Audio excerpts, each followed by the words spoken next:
Hello everyone, good afternoon and welcome again to Meet Fact Checking Fact Checking Academy live masterclasses. I am Pao Ordonio and I will be your host for today. So what a wonderful start for our year as we have the week 4 of our live masterclass, and we are going to discuss today about creating a community of positive participation. This is a very wonderful and interactive session as we are going to as we are near to the end of our live master classes. It is very important at napaka-vital niya, lalo na sa ating mga content creators and influencers, on how we can find balance amidst the different perspective opinions we are seeing on the social media reality.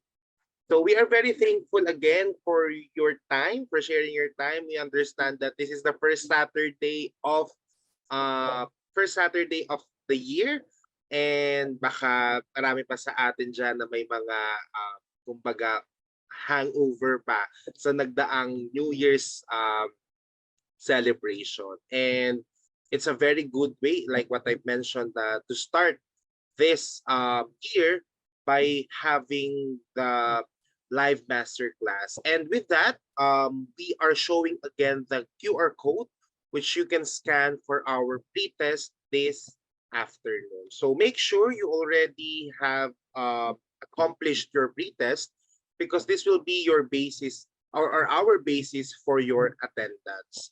So we've also sent this link via messenger chat and all other our social media channels. And this is a perfect way for us to see kung ano yung inyong prior knowledge on what we're going to discuss. So this afternoon, we prepared three lectures that is very, we see the importance and the heaviness pagdating sa inyong mga pangangailangan. But before that, we want to check or to have a warm up bago tayo dumako sa ating lecture. On the next slide, we're going to ask you, what is your New Year's resolution for this 2023? So I believe on the last week of 2022 and up to now, the first week of 2023, some of us are really reviewing our past New Year's resolution and creating new one. And gusto natin yung marinig this afternoon. So please just and use the code 4459-4215. You can also scan the QR code if you are using mobile, or for easier access, I am now chatting on the chat box the link for our Mentimeter. So again, think of it. Babasahin natin yan isa-isa. What is your New Year's resolution for this year 2023? Ayan. So let me pull up the Menti slide. Ayan.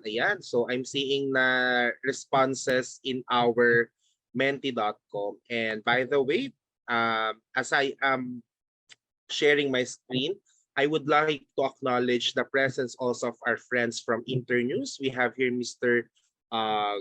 Greg Kehilia. He's the country director of Internews. Good afternoon, Sir Greg. We are very happy and grateful to have you in our session this afternoon, and also Ms. Kia Obang from Internews. So, So let me now share my screen and let us read some of your New Year's resolution. Ayan.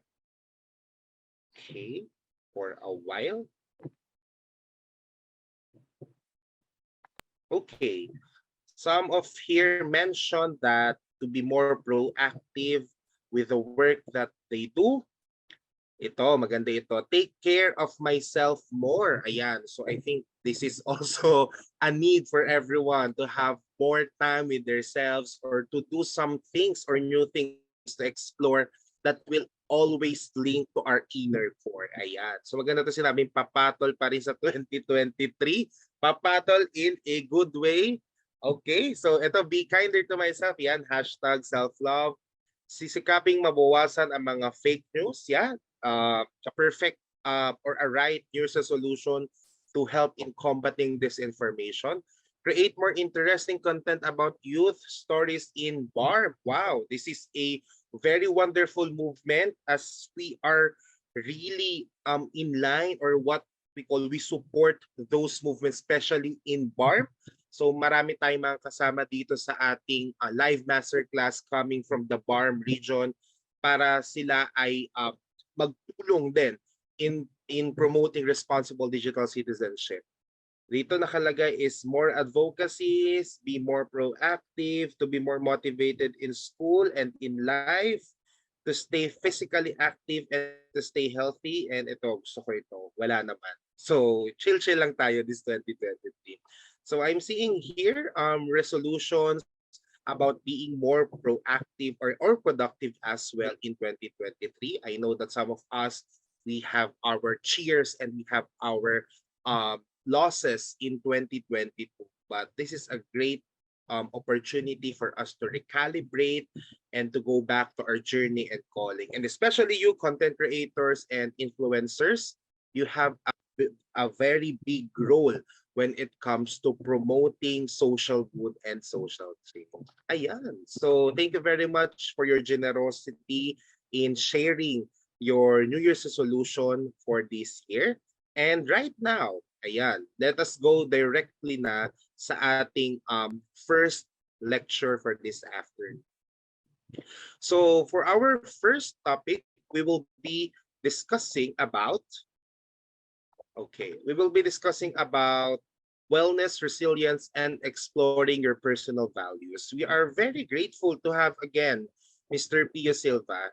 If you remember, he's one of our panelists during the kickoff session. And today, he'll be generously sharing again his expertise on this matter. But before that, let me read his bio notes. So Pio is a senior at the Ateneo de Manila University, pursuing a major in management with a specialization in marketing. As a content creator, he started creating videos in 2015 as a freshman in high school, and he later garnered a following on TikTok in 2020 for his passionate delivery of topics about religion, philosophy, personal development, and social issues. With the influence of contemporary society, pop culture, and inspired by today's most well-known unanswered questions, Pio found a platform to discuss these relevant topics and bring people's minds open to different interdisciplinary subjects. Furthermore, Pio approaches such puzzling questions with optimism by finding a set of personable lessons to live by with the conversations of the present day. As a podcaster, he is the host of POV, which ventures the importance of faith and society and culture. He is also the creator of the Circle of Essays, an educational initiative to help echo, teach, and create valuable lessons for our generation to live a profound life. So I think that's now a perfect opportunity to welcome Pio Silva on our live masterclass. Good afternoon, Sir Pio. Good afternoon, Paolo. Thank you for that introduction. And hello, everyone. Welcome to the Media Civics Lab Checking Academy and the fourth session of the live masterclass program to the positive participation. And so I'll be sharing my screen for now on my topic on wellness, resilience, and finding your personal values.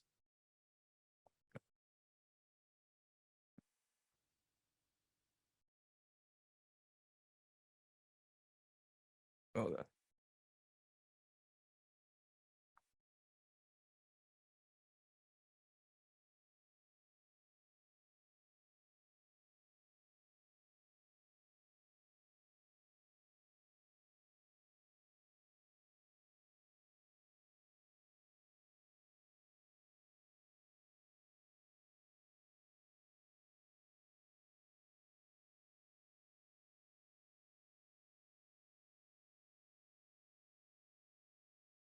Okay, can everybody see the screen?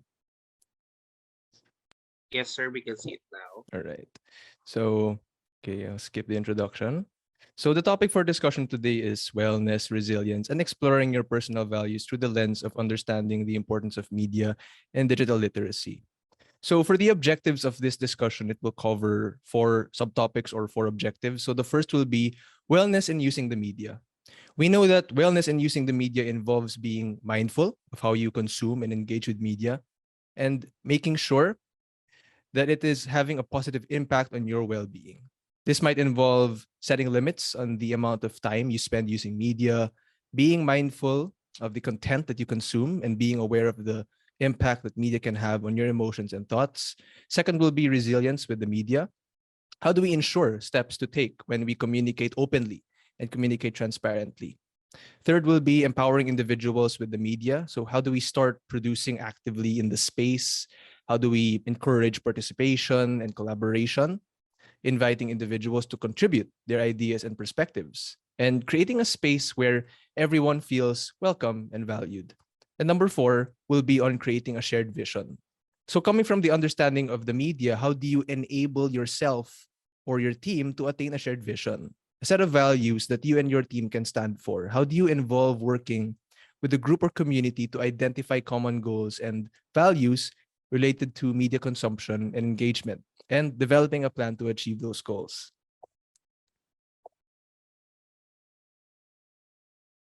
And so, why do we need wellness in using media? It's because of 2 points which both share the fact that we live in a social participatory culture, which is producers and consumers. And why do we have to define this? It's because the distinctions between these two jobs, or these two roles rather, are frequently blurred in the modern digital era. And we are both media creators and consumers. People may now create, share, and interact with other people's material more easily than ever because to the growth it's because of the growth of social media and other online communication tools. This demonstrates that we are actively producing and disseminating media as well as passively consuming it. So this can be a good thing because it makes it possible for more varied and democratic forms of communication, and it gives people more online presence and voice.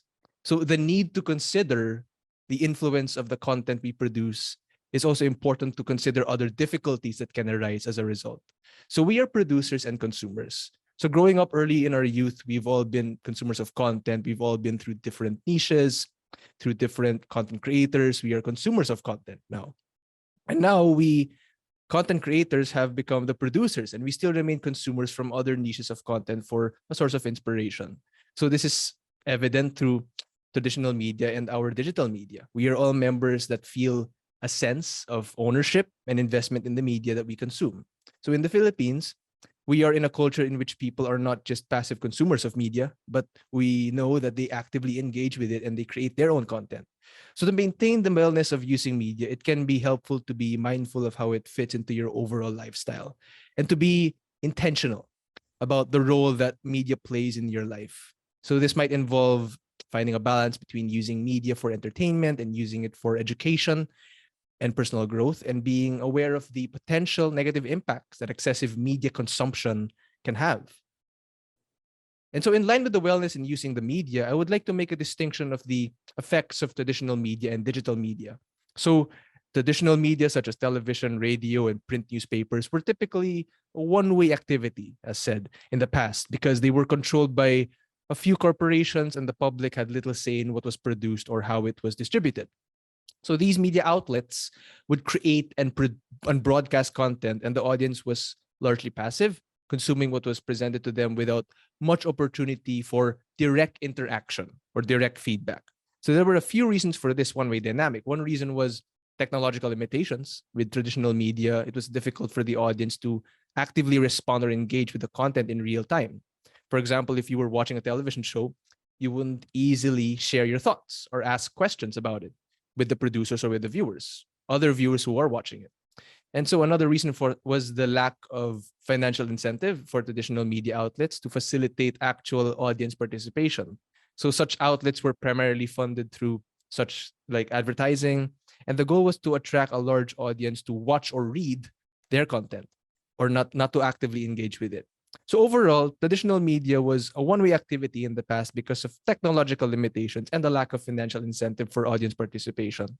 However, with the rise of the internet and social media, this has changed. And people now more than ever have had more opportunities to actively engage with and create media content. And so this is where we transition to digital media. Digital media has become revolutionary to the 21st century for a number of reasons. One is that it has greatly expanded the reach and accessibility of media. With the internet, anyone with a computer, smartphone can access a vast amount of information and content from anywhere in the world. So this has democratized the media landscape and given more people the ability to share their ideas and stories with a global audience. And another reason is that digital media has been revolutionary is that it has enabled a more participatory culture. So with platforms like social media and blogging, anyone can create and share their own content, and the public has a much greater role in shaping the media landscape. This has allowed for a greater diversity of voices and perspectives to be heard and has given people more agency in how they consume and engage with media. And digital media has also had a major impact on how we communicate and connect with others. With social media and messaging apps, we can stay in touch with friends and family, join online communities, and participate in discussions about topics that interest us the most. And this has changed the way we build and maintain relationships and has created new opportunities for social interaction. And overall, digital media has become revolutionary to the 21st century because it has expanded reach and accessibility. Its ability to facilitate a more participatory culture and its impact on how we communicate and connect with others. And this participatory culture that I've been repeating, Henry Jenkins once put forth that participatory culture shifts the focus of literacy of one individual from one individual to the expression to the community involvement. So there are low barriers to entry for engagement in participatory culture. There is a strong support for sharing these products or creations with others. And participatory culture values the contributions and perspectives of all members of the community and recognizes that everyone has something valuable to contribute. So this shift in focus from individual expression to community involvement can be empowering as it allows individuals to have a greater voice and presence online and to be active participants in the creation and sharing of media. And it can also create a more diverse and democratic media landscape as it allows for a wider range of perspectives and voices to be heard. However, you also have to take note that participatory culture also brings with it new challenges and responsibilities. So, for example, it is important for individuals to be mindful of their impact on the community and to be respectful of others' perspectives and opinions, not to silence or shut them out. It's also important to be aware of the potential risks and pitfalls of participating in online communities, such as the potential for cyberbullying or online harassment. Overall, participatory culture shifts the focus of literacy from the individual expression to community involvement, and this shift brings a revolutionary role with it both opportunities and challenges for individuals and communities. But why is participatory culture relevant to 21st century media? Well, first, it allows for greater diversity of voices and perspectives to be heard. Well, only a few large corporations control the media, it's easy for certain points to dominate, for others to be marginalized. But with a participatory culture, anyone can have a platform to share their ideas and experiences. Second, it promotes critical thinking and media literacy. When we are active participants in the media, we are more than likely to think critically about the information we consume and question its source and bias. Third, it can bring about positive social change. When people are able to share their stories and experiences through media, it can raise awareness and inspire action on important issues. But how can we bring about positive social change when it has to start with us? And this is where UC Davis's dimensions of wellness comes in. So we need to look at wellness in these dimensions. Again, wellness is caring for your mind, your body, soul, because these can be influenced by your culture and life experiences. Wellness is not just about the absence of stress or illness when using and confronting media. So first, the physical wellness. This refers to taking care of your body and maintaining a healthy lifestyle. So it involves maybe a regular exercise, a healthy diet, getting enough sleep, and taking care of any medical conditions you may have. So physical wellness is important because it can help you maintain your physical strength to reduce your risk of illness and disease, but to also improve your overall quality of life. So how do you maintain a quality of life that permits physical wellness with using media? Does media help you? Does media become a tool to get the most out of your daily activities without undue fatigue or physical stress? Is it also closely tied to mental and emotional wellness, as taking care of your body, which can help improve your mood and reduce stress?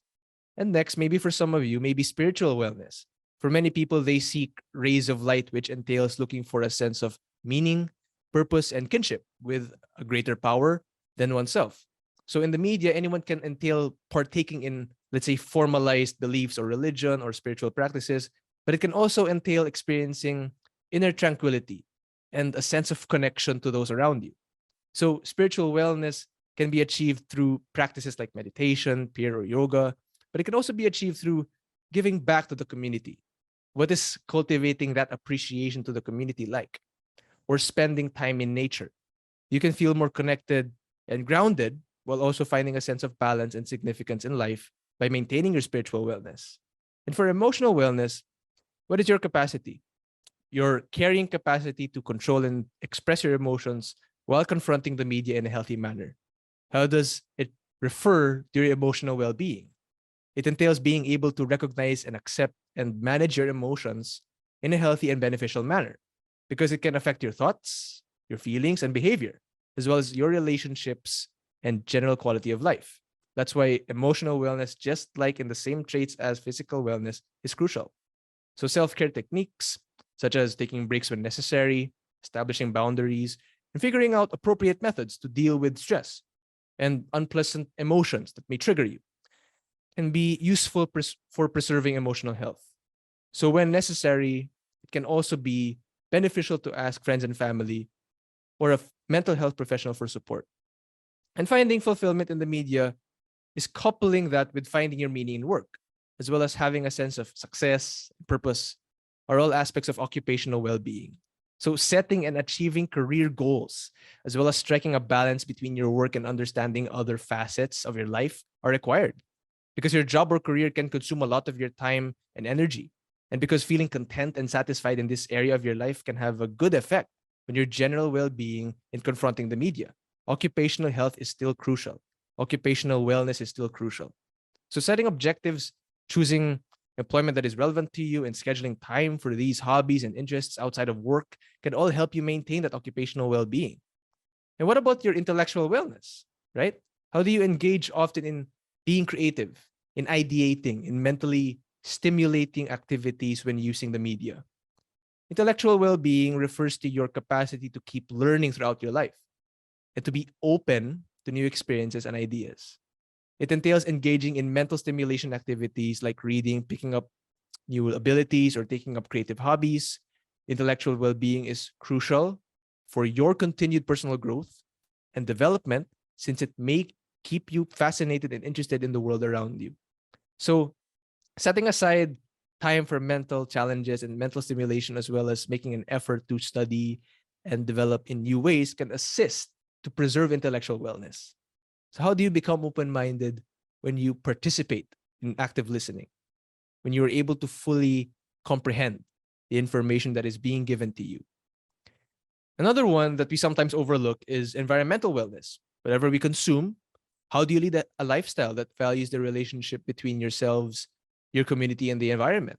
So, how do you start making ecologically responsible decisions and being environmentally informed, which are all part of environmental well being? It entails measures such as waste reduction, the habitat preservation, if you're actively participating in it, and resource conservation. Because of the state of the environment can directly affect our health and well being, environmental wellness is crucial. So it's beneficial to stay informed about environmental concerns, to try to lessen your personal environmental influence, and to give support to groups that fight for environmental protection. And in order to maintain that environmental wellness. And next, also something that we overlook is financial wellness, another integral part. So financial wellness refers to being in control of your financial situation and having the financial resources and stability to meet your needs and achieve your goals. What are the goals that you yearn for with financial wellness? It involves things like having a budget, saving for the future, and reducing debt. Financial wellness is important because it can provide a sense of security and also to maintain this financial wellness, and it can help set financial goals, create a budget, and make an effort to save and reduce debt. So it can also be helpful to educate yourself about financial matters and to also seek out resources and support when needed. Finally, your social wellness, which is having and preserving positive, wholesome relationships with others. It is a key component of social. It is in the context of social media usage, and social health may entail being aware of you using social media and other online communication tools. So that is making sure that these resources are improving rather than detracting or derailing from your connections and other similar activities. So setting limits for your social media use or being smart about it, keeping an eye on how much time you spend online, and being deliberate about how you interact with others on these platforms are some ways to do this. And understanding the facets and effects that social media and other online communication tools can have on your relationships is using them in a way that supports social well-being, which can be important for maintaining social wellness when using media. So in the media, we go back to Henry Jenkins again. Not every member must contribute, but all must believe that they are free to contribute when ready. And what they contribute will be appropriately valued. But how is it that we can, as consumers and producers of media, can appropriately value content and be appropriately valued in our content? So if everyone is expected to contribute, it can put pressure on people who may not feel confident or ready to do so. This can lead to the lack of diversity in the contributions and may discourage people from participating at all. So on the other hand, if people feel that they are free to contribute when they are ready, it gives them the autonomy and the agency to decide when and how they want to engage with the media. So this can foster a sense of ownership and investment in the media and create a more dynamic and diverse community. Overall, it's important to that all members feel that they are free to contribute to the media when they are ready to create an inclusive and welcoming environment that encourages participation. And this is where we transition to the resilience with media. So having resilience with the media means being able to deal with the constant flow, the constant flux of information, and any potential difficulties or stressors that may come with it as a sign of resilience when surrounded by the media. So this can include the capacity to control the amount of time and focus we devote to media, the capacity to access the information we take in critically, and the capacity to preserve our mental and emotional health despite any harmful effects of media. So here are a few ways that having resilience can help us live with media more effectively. Number one is setting boundaries, which is the first arrow, right?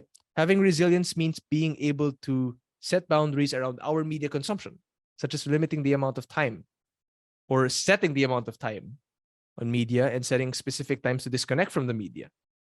Number two is evaluating information. So having resilience means being able to critically evaluate the information that we consume and not blindly accepting everything we see or hear. This involves questioning the source and the bias of the information and looking for multiple perspectives. As a content creator, I know this too well. And managing stress, which is number three, media can sometimes present stressful or overwhelming situations. It's always relative, such as negative news or online harassment. Having resilience means being able to manage these stressors and maintaining our emotional and mental well-being. Overall, having resilience when living with the media means being able to effectively navigate the challenges and stressors that come with it and maintain our well-being. So I wish to emphasize this. When it's limiting to consume mindlessly, it's a lot more limiting to produce when there is no clarity. So this refers to consuming media without critically thinking about or engaging with the content. It's when we just passively scroll through social media or watch TV, if ever you do, without really paying attention to what we're seeing or how it's affecting us. Consuming media mindlessly has several limitations. So one limitation is that it can lead to a lack of critical thinking. When we don't engage with the content we're consuming, we're more likely to accept it at face value and not question its source or bias. This can lead to a distorted or incomplete understanding of the world and the issues that we're facing. Another limitation is that it can be time consuming and distract us from other important tasks that we set for ourselves or other people. So when we spend too much time consuming media mindlessly, we may neglect our growth, our responsibilities, our interests, and miss out on other opportunities for personal growth. But why is it that when it's limiting to consume mindlessly, it's a lot more limiting to produce when there's no clarity? Well, when we're on the vantage point of producing media or content, whether it's writing a blog post, creating a video, or designing a website, requires focus and clarity. So without clarity of what we are doing for ourselves and for other people, it's difficult to know what we want to say or create or how to effectively communicate our message. So this can lead a lack of direction and make it difficult to produce anything of value. On the other hand, having clarity can help us produce more effectively. When we have a clear understanding of what we want to say or create, we can focus our energy and resources on making it a reality. We can be consistent with our clarity. It's not just a one-time, big-time thing. So this can lead to more impactful and meaningful content that will eventually resonate with an audience that we want to yearn for. And so first, we must communicate openly. In this resilience, how do we do that? We practice active listening. So especially when with the media, we make an effort to really understand what others are saying and give them your full attention when they are speaking, when they are sharing something. Active listening is a skill that entails listening intently, comprehending what is being said, and responding properly in order to properly engage with and benefit from the material when dealing with media. Active listening should be practiced. So this entails trying your best, and I mean your full best, to fully comprehend what is being said and paying close attention, because this is not just on a specific topic. This is also connecting from other different topics. So this might entail posting inquiries or making notes or clearing up any misunderstandings, because you dealing with difficult people is also really important. So after that, it's to learn how to be authentic at home. And if it permits you at work, by not being afraid to share your own thoughts and feelings, be open and honest in your communication in an organized manner. And being authentic means being genuine and true to yourself. Integrity, where your actions match your beliefs and what you say. This involves being honest about your thoughts and feelings and being open and transparent in your communication.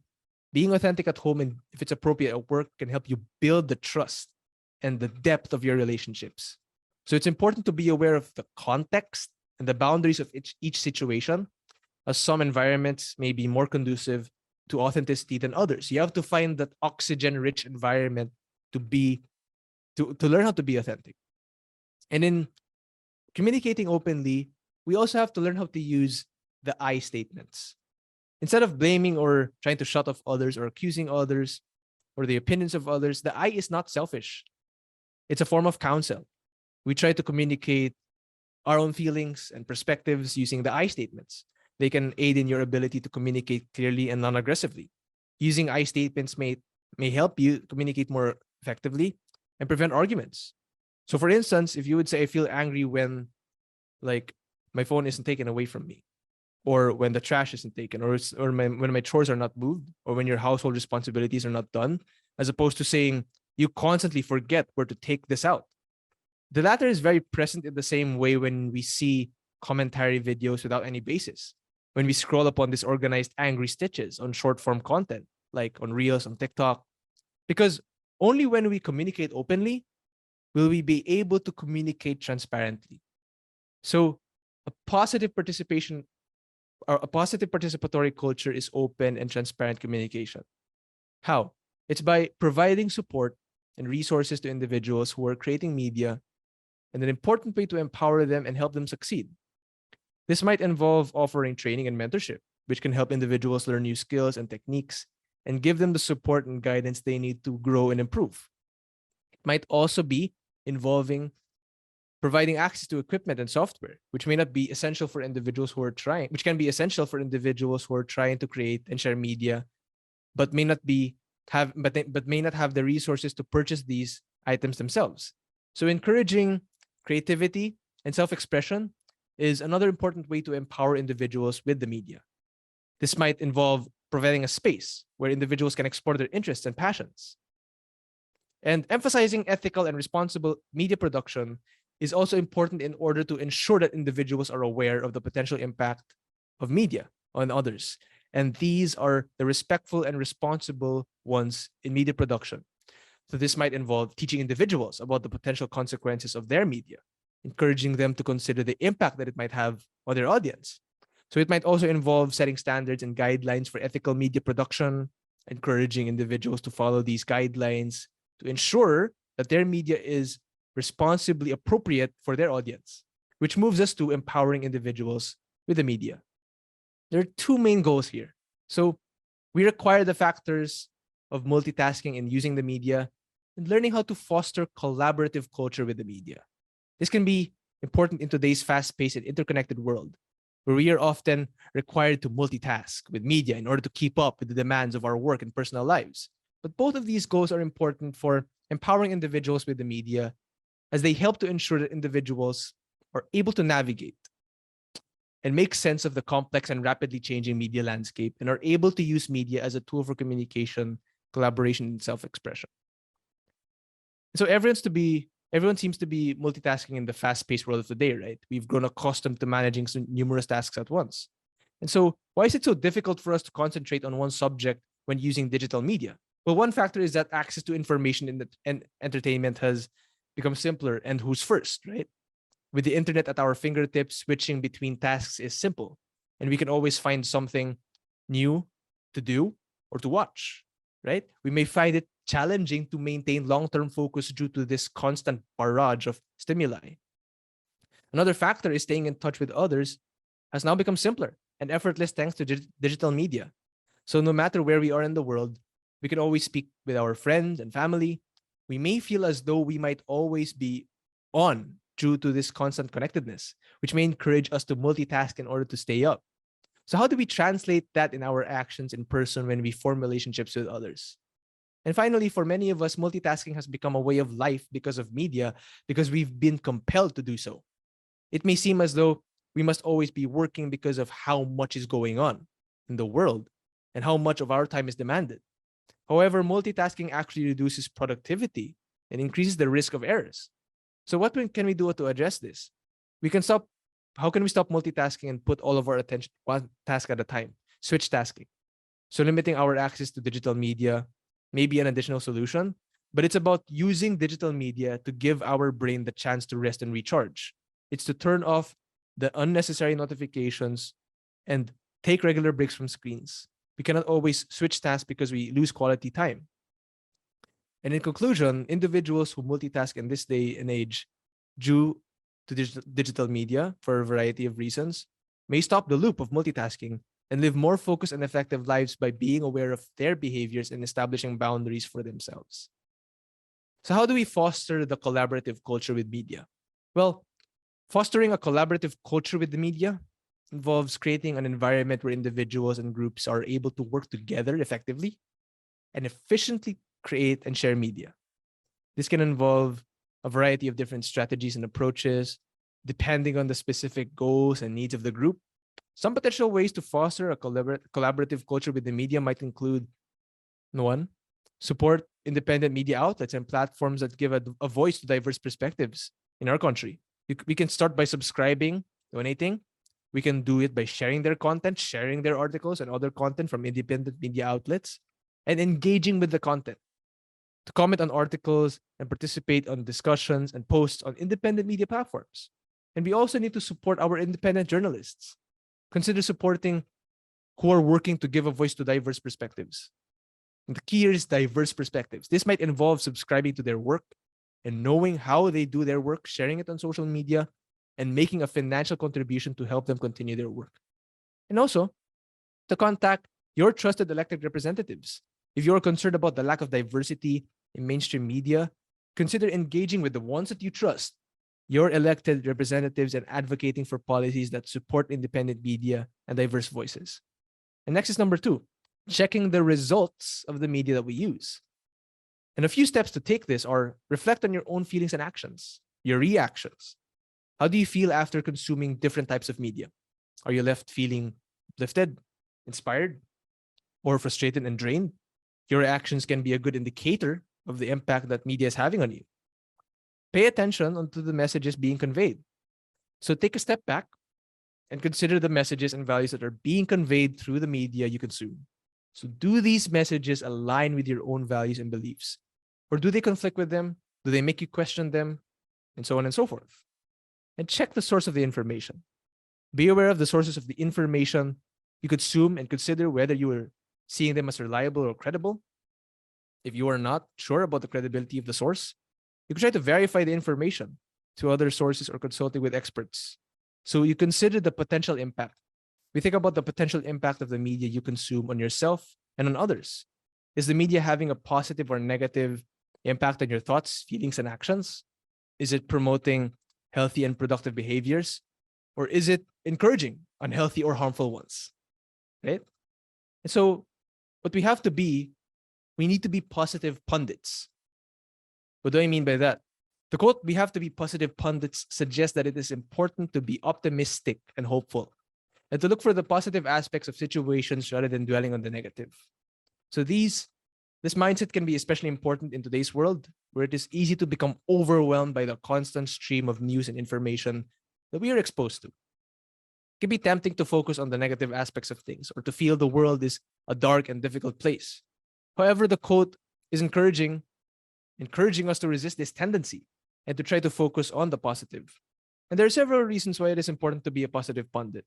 First, a positive pundit can help us to feel more optimistic and hopeful about the future.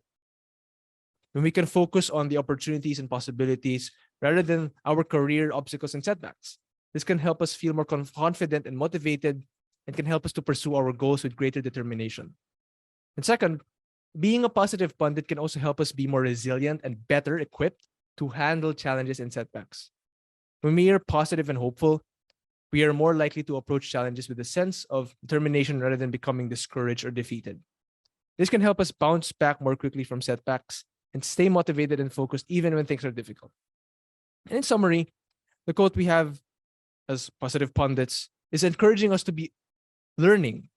It encourages us to be, despite these obstacles, the ease with which media can be created and distributed has created new possibilities for us to have originality and self-expression. So it's a potent tool with a certain prowess that people may use to connect with others who share their interests and to also share their thoughts and viewpoints to the world. So if you're passionate about making media, don't let your fear of failing or the people who are not in your league to stop you. So utilize the resources around you and the platforms that remain grounded with you at your disposal to share your work with the world. You never know who your views might influence. And that's why it's important to create a shared vision. Who are you sending your shared vision to? Who are you creating the shared vision for? And we are creating a shared vision around media usage, which can help ensure that media is being used in a way that is positive and beneficial for the group or community and can help promote healthy and productive media habits. This might involve working with others to identify the role that media should play in the group or community and developing strategies to support that vision. And the two main goals here is that you will want to set guidelines or standards for media usage and develop strategies to promote media literacy and critical thinking skills. And having a vision is basically like a poem, right? Having a shared vision, having a shared verse, right? And I actually want to show you guys a clip from Dead Poet Society. I'll actually stop my screen share and we'll share a vid.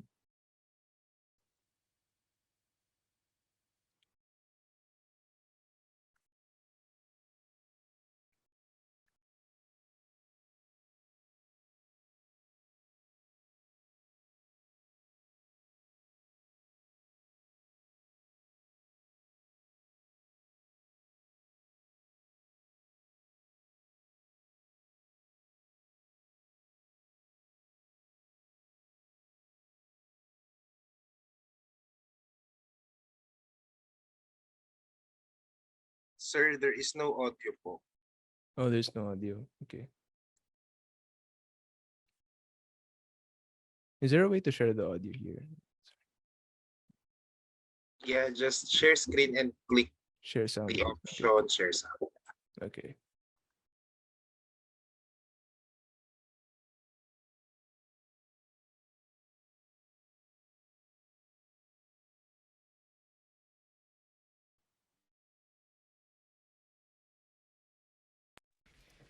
Gentlemen, open your text, page 21 of the introduction. Mr. Perry, will you read the opening paragraph of the preface entitled Understanding Poetry? Understanding Poetry by Dr. J. Evans Pritchard, Ph.D. To fully understand poetry, we must first be fluent with its meter, rhyme, and figures of speech. Then ask two questions. One, how artfully has the objective of the poem been rendered? And two, how important is that objective? Question one rates the poem's perfection. Question two rates its importance. And once these questions have been answered, determining the poem's greatness becomes a relatively simple matter. If the poem's score for perfection is plotted on the horizontal of a graph, and its importance is plotted on the vertical, Then calculating the total area of the poem yields the measure of its greatness. A sonnet by Byron might score high on the vertical, but only average on the horizontal. A Shakespearean sonnet, on the other hand, would score high both horizontally and vertically, yielding a massive total area, thereby revealing the poem to be truly great. As you proceed through the poetry in this book, practice this rating method. As your ability to evaluate poems in this manner grows, so will your enjoyment and understanding of poetry.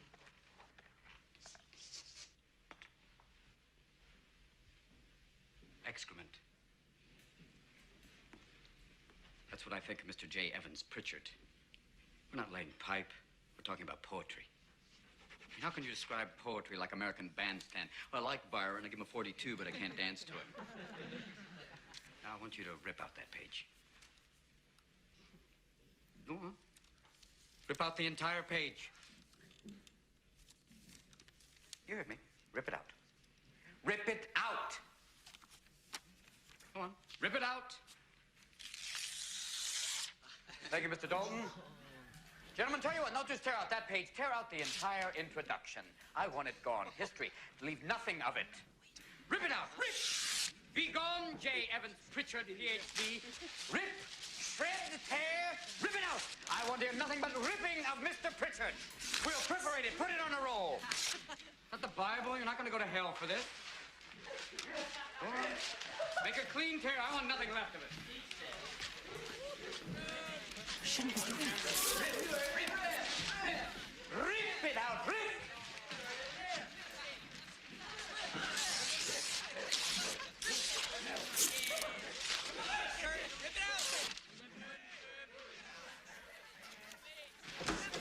What the hell is going on here? I don't hear enough rips. Miss Keating, Mr. McAllister.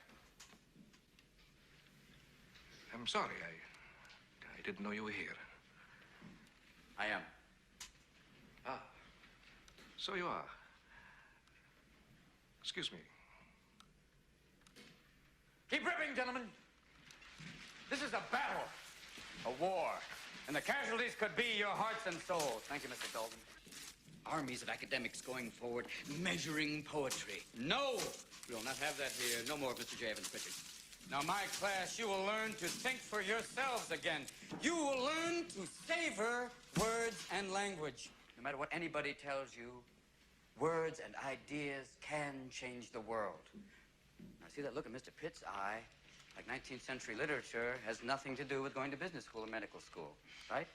Maybe.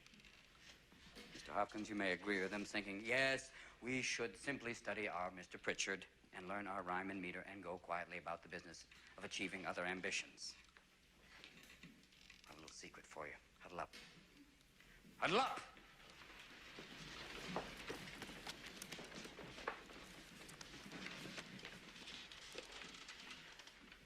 We don't read and write poetry because it's cute. We read and write poetry because we are members of the human race. And the human race is filled with passion. Medicine, law, business, engineering, these are noble pursuits and necessary to sustain life. But poetry, beauty, romance, love, these are what we stay alive for. To quote from Whitman, "O me, O life of the questions of these recurring, of the endless trains of the faithless, of cities filled with the foolish, what good amid these, O me, O life?" Answer, that you are here, that life exists and identity, that the powerful play goes on and you may contribute a verse. That the powerful play goes on and you may contribute a verse.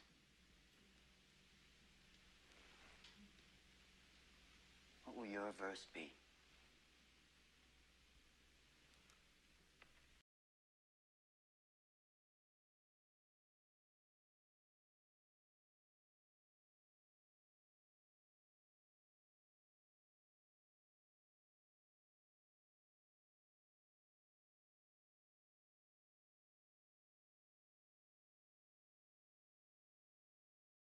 So for this last topic, I would like to share that. And going forth is learning how to have your verse. It also means having your vision, and in your vision, you create personal values. So what are the values that stick with you? You've seen in that video, you've seen Robin Williams interact with this class of boys in this poetry class. For example, did he refer to fundamental values? Do you recall, for example, him referring to what it means to be a member of the human race and the relevance of or importance of poetry to that fundamental value of being human? So he repeated it many times with rhetorical questions. And he says, what will your verse be? And he actually repeats that. What will your verse be? This is a classic and a wonderful example of someone who's taking a group that is not exactly on his side, that is just there, not engaged, maybe even actively disengaged. So how? How can we engage like this? And to follow that in a step-by-step process for creating and communicating your vision, you have to first identify your goals and values. So take some time to think about what is most important to you. What is it that you live for? What do you hope to achieve in your life with media? How do you consider your personal values and priorities from media, as well as your long-term goals? And to develop your vision, use your values and goals as a foundation to create a clear and concise vision statement that outlines your aspirations and ambitions. So make sure that your vision is specific, measurable, attainable, relevant, and time-bound, smart. And create a plan. Develop a plan to help you achieve your vision. This might involve setting specific goals, identifying key actions and milestones from the past, and allocating resources. And the last two important points, communicate your vision actively. Share your vision with others and make sure that everyone who is involved in helping you achieve your vision understands and is aligned with you. And also at the same time, don't forget to monitor and evaluate your progress. Keep track of your progress towards achieving your vision and make adjustments as needed. Use feedback because in the media, we do that a lot. We'll use a lot of feedback and evaluation. Even if it may be informal, we nevertheless do that. We help refine and improve each other. And so following this process, you can create and communicate a clear and compelling vision that will help you achieve your aspirations and goals as a consumer and a producer of and in the media. So my friends, my question to you all, are you ready to become a positive pundit? Or if not ready in that sense, do you want to become a positive pundit? A leader among many who wishes goodwill for their art and their career, and to also give back to society. Because wellness and resilience and having personal values in the media, it's not an easy task to do. It may seem like it in the beginning, but we will encounter the difficult stages later. And knowing that that's the only time that we can say for sure that we are a work in progress to become a positive pundit. So thank you for listening and good afternoon to all of you. Thank you so much, Sir Pio, for your presentation. Wow, napakagandang panimula for this theme for the sake of positive participation. This is more a vehicle or a platform that allows our participants today to reflect on their personal values and also the blueprint of their social media platform or whatever accounts they are using. So for this time, let's have a very comprehensive Q&A. So I'm seeing the chat box now. So there's a question right now, but we encourage still more of you to throw questions to Sir Pio, lalo na this is a very personal topic that every one of us can position ourselves. But I want to capture your statement a while ago about we must be the positive pundit, and we understand that pundit is becoming an expert on such a specific topic. But how can we ensure, or how can we create a thin line between the I believe this will be discussed in the third topic, but on your point on this, on the toxic positivity, how can we create a thin line on that matter, that this is not about creating an echo chamber, that this is just shared by some. So for example, if we can relate the current issue that Donalyn Bartolome faced. What is your take on this matter and creating a thin line between these issues? That's right. No, it's very prevalent in our, especially in our social media culture here in the Philippines, that we get to receive thought statements like this, no, positive, toxic positivity in that sense. That maybe even, let's say, for Donalyn, maybe she was just in her own head, using it for her own like good, right? So people who do toxic positivity sometimes don't know the effect that it has on other people, and how and the degree of insensitivity that they have varies throughout different circles, right? So I guess what we need to really see, with regards to answer your question, Pao, it's to really see how, uh, in toxic positivity or in any niche, there's always going to be an echo chamber. There's always going to be first these ideas that are all rooted in a confirmation bias that's coming from each and every one of us. And so we need to know where those come from. We need to take note of, like, for example, maybe in other countries there's also something known like the red pill movement, like for uh, for men who are feeling disengaged from society, for men who are feeling, uh or I should say, more ostracized in their own way because they feel like they're not fitting to the masculine type. They think that they are not in that, and so they create this. The thing with toxic positivity and the thing with also being negative is that they both create this sense of instilling fear to people, instilling fear to people to create a scapegoat or someone to blame on or to someone to accuse, and also focus on that as the mere reference point to fight and to cancel. So, kumbaga, it also initiates this sense of this culture of cancel culture. This, and when we keep engaging with that, we also forget, it also overshadows the truth of how, let's say, people like, um those who commented on Donalyn's post, for example, who were angered by her, are also experiencing something else that's different. So everyone on that post is coming from a different place, and that reaction is not the end all be all. It's not everything that encapsulates the person itself, because sometimes we think na we've been so used to having, let's say, a certain post define everything about a certain person. So really, to be a positive pundit is to not just look at one thing, at one person that's posted, that, let's say, how the screenshots that we have or the images that we post on Instagram, for example, it's just a still image. It's just a still post from something that may have a different context to it. And we must have the, I would say, maturity to be able to practice it. I myself, of course, I'm still, stuck in that. So every one of us is also a victim of it. But I'd like to believe that we're actively headed towards that, no? We're actively headed towards realizing that to be a positive pundit, meaning it's based on what you know, but also acknowledging what you don't know. So maybe Donalyn may not have known that maybe people will react that way, right? Maybe she didn't know that. Maybe people also themselves may not have known that, oh, okay, ganito pala ka insensitive yung post ni Donalyn, right? So it's not gonna be that extreme unless we see it mismo, right? Unless we see it that, oh, it's encountered that much dislike or distaste, diba, from people.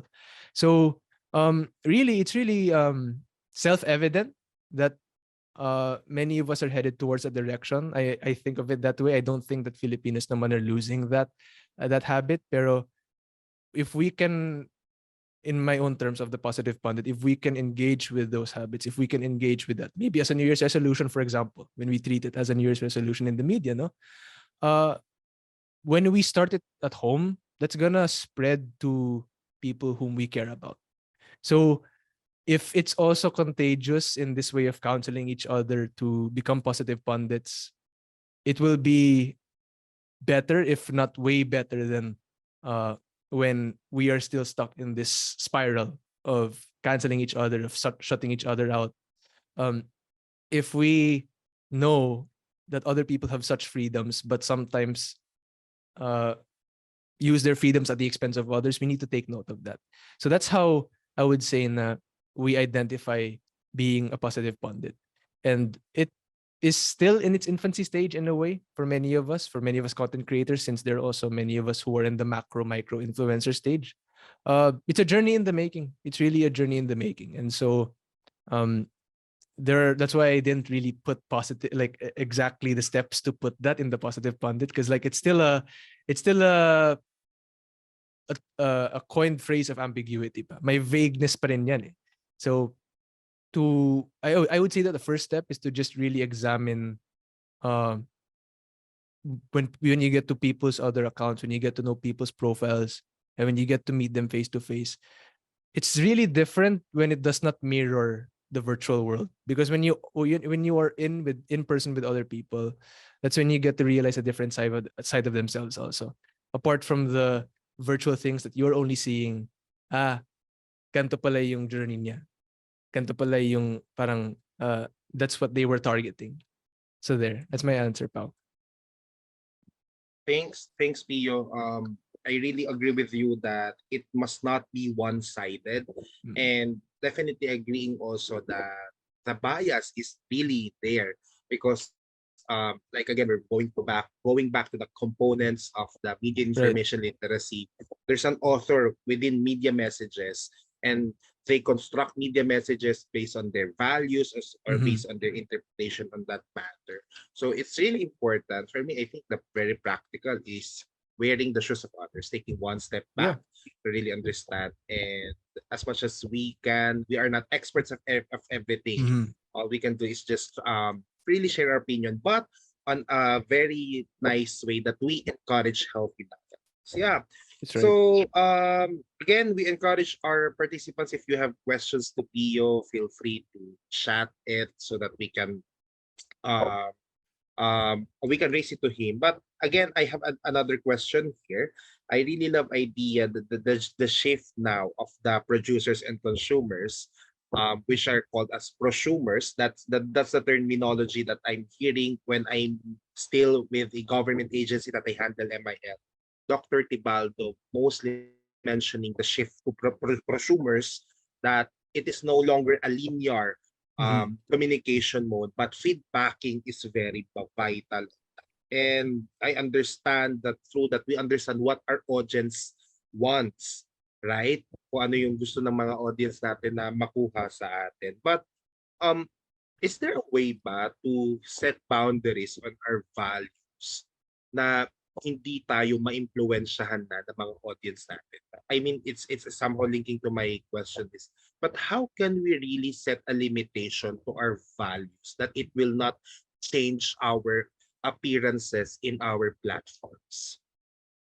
I think, yeah, I mean, it's really hard to know, first of all, if you're just starting in the creator platform, for example. You don't know whether your values will really resonate with a lot of people, right? You don't, um, maybe when you're just starting to grow, maybe you don't know how far uh, you are going to be as a creator, right? Sometimes there are seasons wherein people don't feel like your values match. People don't feel like your values match with the thing that you're doing. And so I'd say na it's really focused. That's why I really focus on the long form content that's being cut into different bite sizes on all of my accounts. Because um, again, what you're seeing is just like a certain phase of something else. And we try to when we reach that point of becoming producers and consumers, we already take note of how um just different personas that we create for ourselves also. Some like kasi I mean ang hirap magkaroon ng empathy ngayon eh.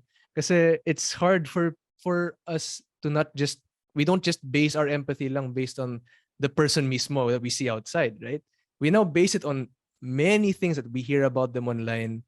We base it on many accounts that they may have if they're on multiple platforms, right? So ang hirap, right? Ang hirap to diversify that. Ang hirap yung it's hard to pinpoint exactly on what to value also from other people. So I think that when staying grounded siguro no sa values mo, it's just really important to know what works, but also at the same time, uh, I also put the keyword there of being open to change. And so when I say being open to change, it's not really other people's change, it's also yourself. Because you're going to get new stuff as a creator. You're going to receive advice that may apply to you, but you did not know pala that would apply to you. So even if you're a young creator, if you're a young content creator, young writer, whoever you are in your career and field, you're gonna still have some blind spots, right? you're gonna still have some blind spots.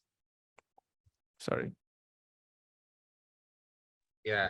Thank you for sharing your response to that matter. Yeah, it's about really retaining or being grounded on our values because in reality we cannot please everyone. Yes. There's a question here, but due to the lack of time, I'll be asking it later to the third speaker, which is relative to it. But thanks again, Pio, for sharing your time and expertise on this matter.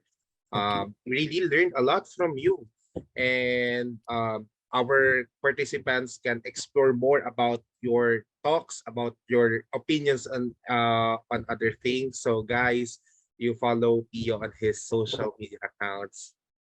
His POV podcast was really containing very good and diverse conversation. And with that, we just want to award you with a certificate of appreciation.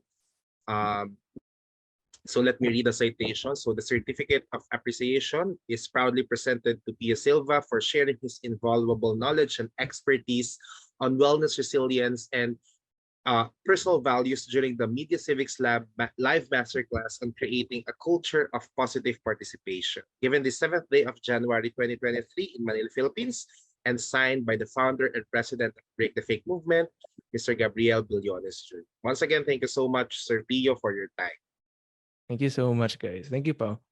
Okay, so moving forward, guys, we are having a quick break, a quick screen break, but you know naman sa Break the Fake Movement, when we have our break, we also have our icebreaker activities. So we will be having again another icebreaker activity. So it's again a voluntary activity. If you want to go to the restroom or grab some refreshments, please free to do so.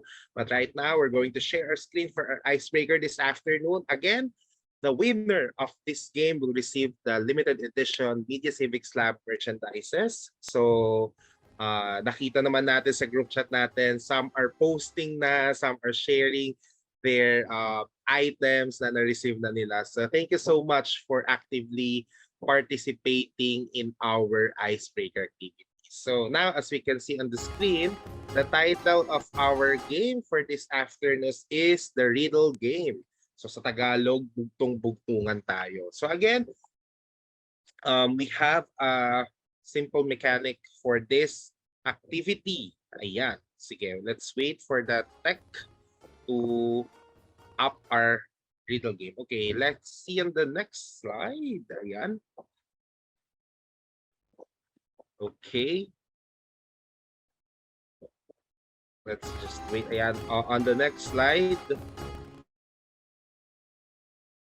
we are going to see the mechanics of this game. Ayan. Okay, so I think nagkakaroon lang ng trouble sa end ng ating text. But again, simple instruction lang. What is your answer to our riddle? Chat it. Kung sino ang unang makakuha ng punto ng tamang sagot will receive a 1 point. Okay? So ayan, naka-up na ating riddle game. Okay? So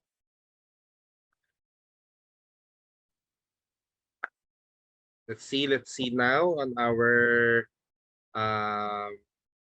screen the first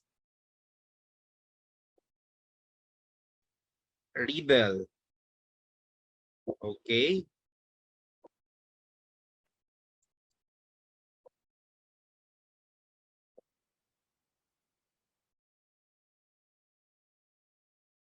Okay. Let's wait for it. Okay. Sige.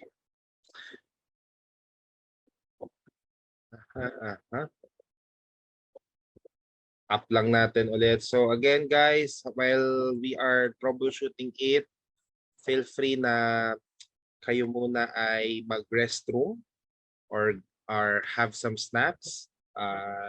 Alam ko ito yung mga sinasabi nga nilang ora de peligro because it's really good to have siesta on this kind of time. But yeah, again, from getting from the concept of our activity this for the theme of our week masterclass is positive participation and mataas ang ating hopes in yung active participation on our activity. So now I am now sharing my screen. Okay. Kita na ba ng lahat? If you are ready now, can you type 1 in the chat box? 1. Ayan. Yan namang keyboard warriors natin. Ready na sila. Okay. Let's see the first riddle. You see me once in June, twice in November, and not at all in May. What am I? Responses, please. Okay. Mga sagot na dito. 5, 4, 3, 2, 1.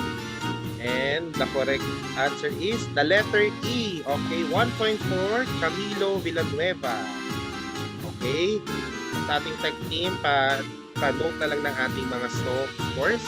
Next, we have question, a riddle. What is so fragile that saying its name breaks it? Galing naman ng mga kasama natin dito. Na-analyze ko pala kung ano yung sagot dito, but you're giving our response. Let's see if the correct answer is silence. Correct.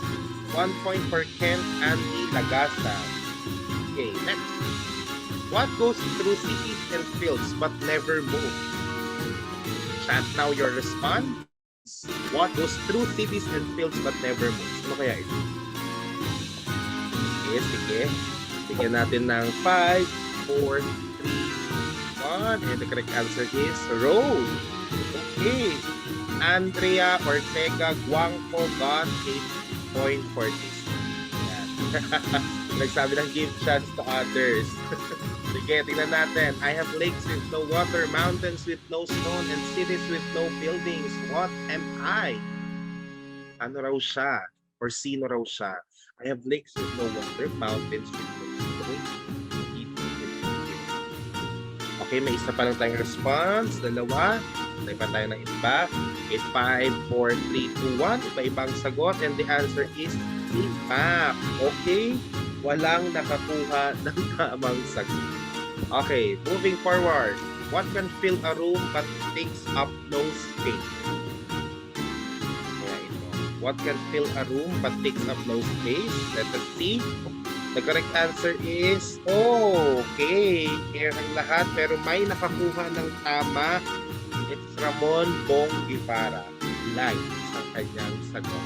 Okay, 1 point for Ramon Bong Guevara for this. Next, what has hands but can't clap?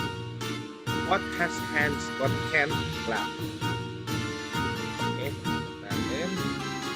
Okay, let us see. 5, 4, 3, 2, 1. And the correct answer is a clock.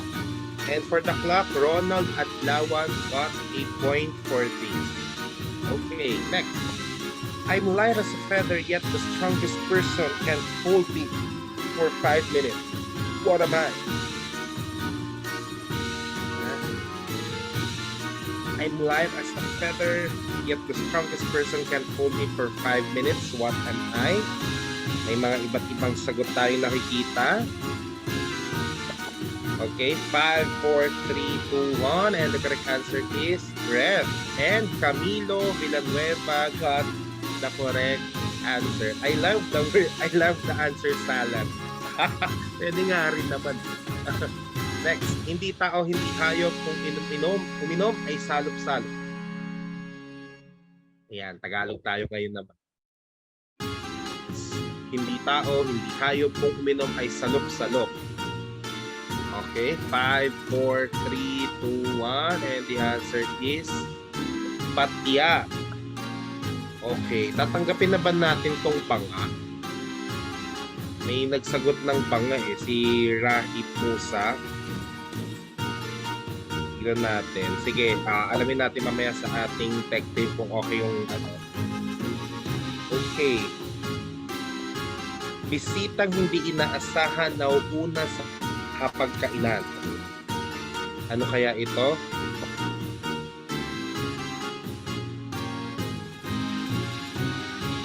Bisitang hindi inaasahan na uuna sa hapagkainan.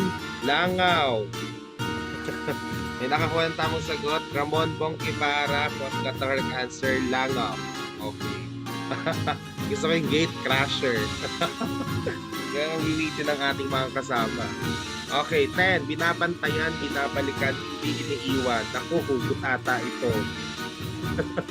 What is this? Binabantayan, binabalikan, hindi iniiwan. Ayan na, lumalabas na. Sana all. Ayan, may X. Okay, the correct answer is, tignan natin. Sinaing. May nakakuha ba ng sinaing? Wala. A rice cooker ang sagot eh. No, dapat sinaing. Okay, so wala nakakuha ng tamang sagot.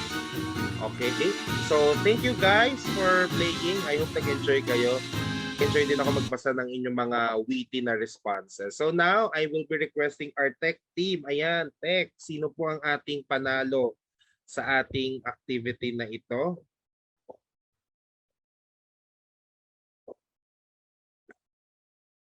Okay, so we have two winners for this activity. Nakakuha sila ng 2 points each. So we will be giving a prize to Camilo Villanueva and Ramon Bong Guevara. Ayan. So congratulations. Please expect a message from me para sa pagpapadala ng inyong mga prizes. Okay? So moving forward, again, pwede pa bumawi mamaya. We have second game after the second speaker. Let's move forward to our next talk. So for our second topic, we will be exploring about utilizing media to empower women in the digital age. And we have Chantal Crisostomo from the Digital Rights Coalition Philippines to be our speaker. But let me read her bio note. Okay.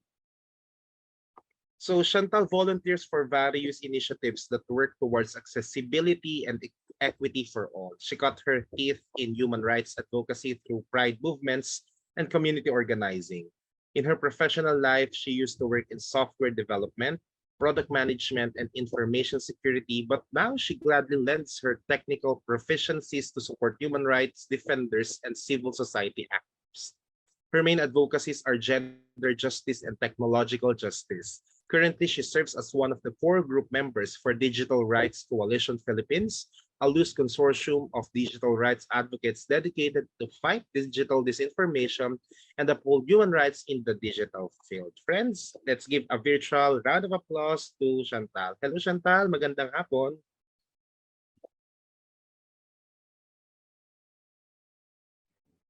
Hello, magandang hapon sa lahat. Rinig po ba ako? Yes, we can hear you. Alright.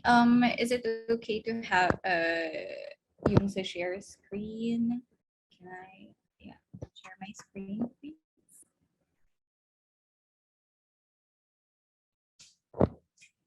Thank you. Let me just alrighty.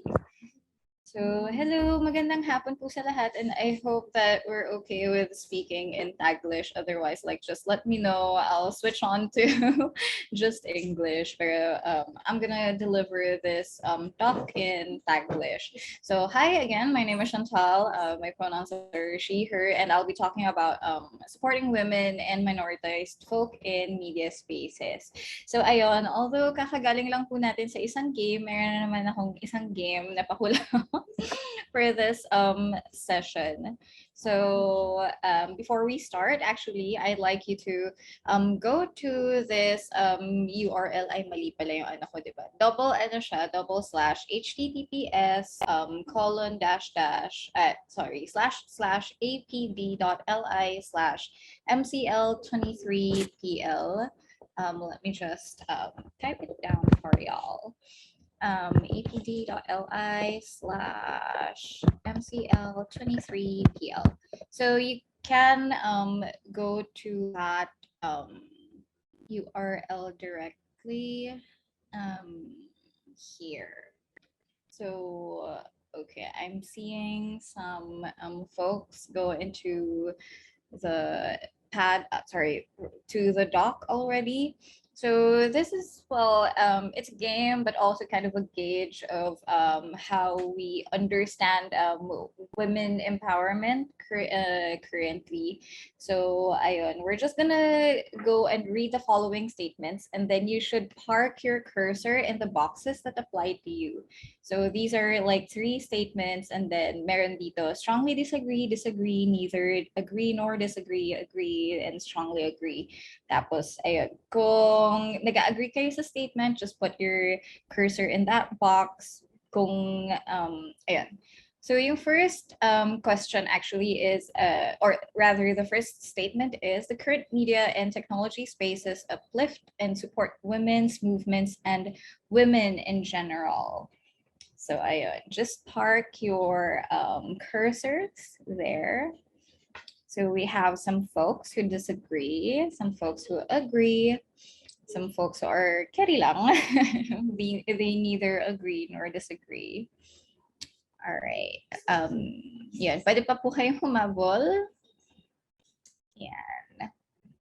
So it seems na from this group, mas nandun tayo sa agree actually for the first statement. Let's agree. There's disagree as well. Alrighty. So yung next yung next statement naman is, there are enough measures and recourse for harassment, abuse, and otherwise negative experiences for women in the online and offline worlds. So ayun, scroll down lang po tayo, and then park your cursors where you think saan kayo saan nyo mas feel na tama yung statement. Yeah, okay. So we actually have some folks who disagree that there are enough measures. There's one that strongly disagree, and then there's one that agrees. All right.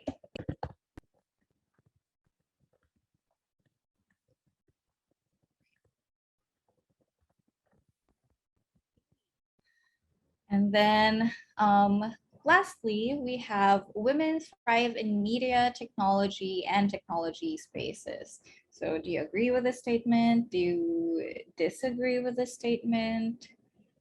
Yeah, actually, pwede po tayong mag-move for the others who are still in the other statements. Ayun. Mas neutral pala dito sa na to, sa question na to yung other folks here. Okay.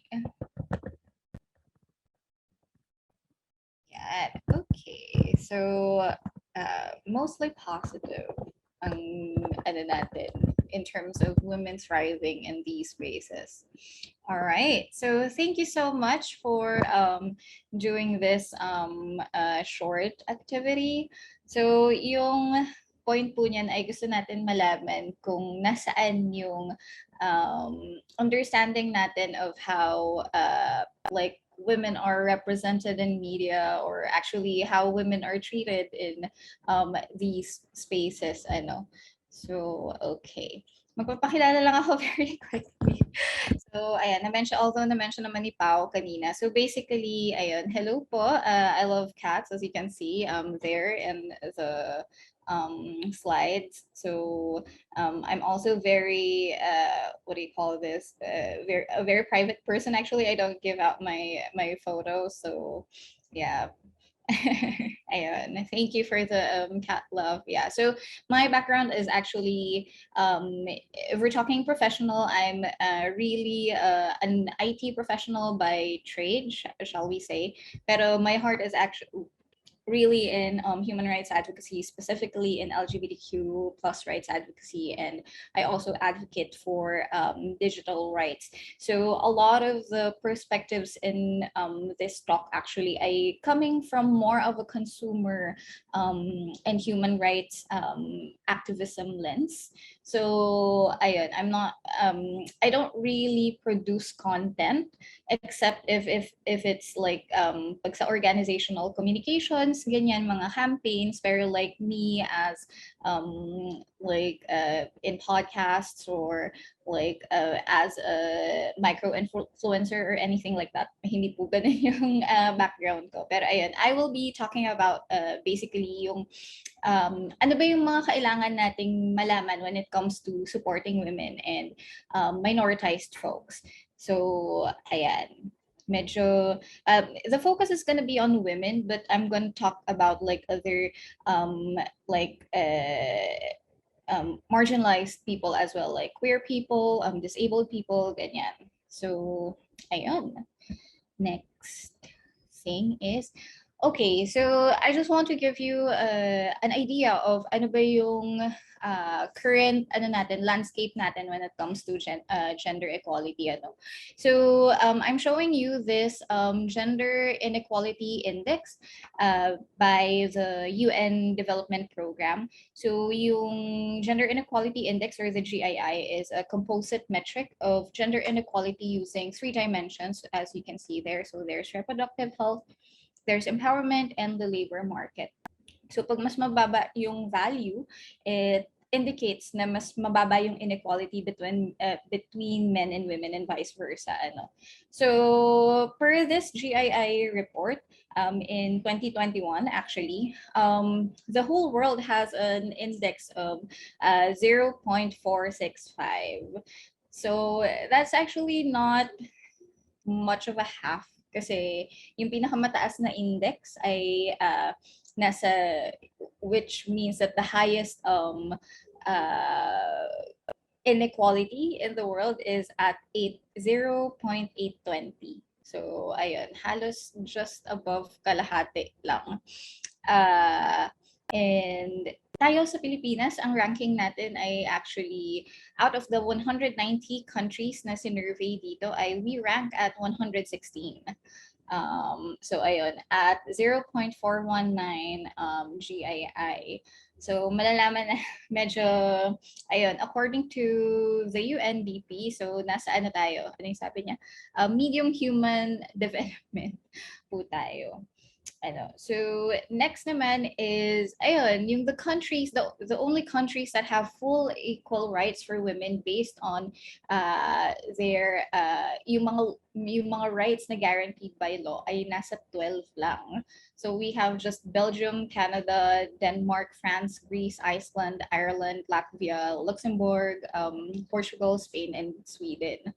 So ayun, definitely wala na yung Pilipinas.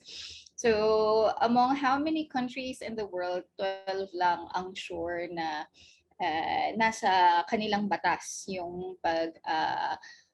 pagsisecure and pagsisafeguard ng kababaihan. And if we look at the report by the World Economic Forum, so they have this global gender gap na study. So sinasabi nila na 68.1% na close itong gap na to. And at current rate of progress, it will take like 132 years to reach full parity. So what this means is kung pareho pa rin ng kung steady lang yung progress like we're doing it now, it will still take us 132 years to get to that level of equity or equality for men and women. And yun nga po, so the operative word here is kung steady lang. So hindi kasi natin sure kung ano yung magiging landscape ng gender equality or gender movements in the next couple of years. We're actually seeing some rollbacks in laws, specifically, for example, in the US with yung rollback ng Roe v. Wade. So yung mga ganong klase ng instances or incidences, di ba?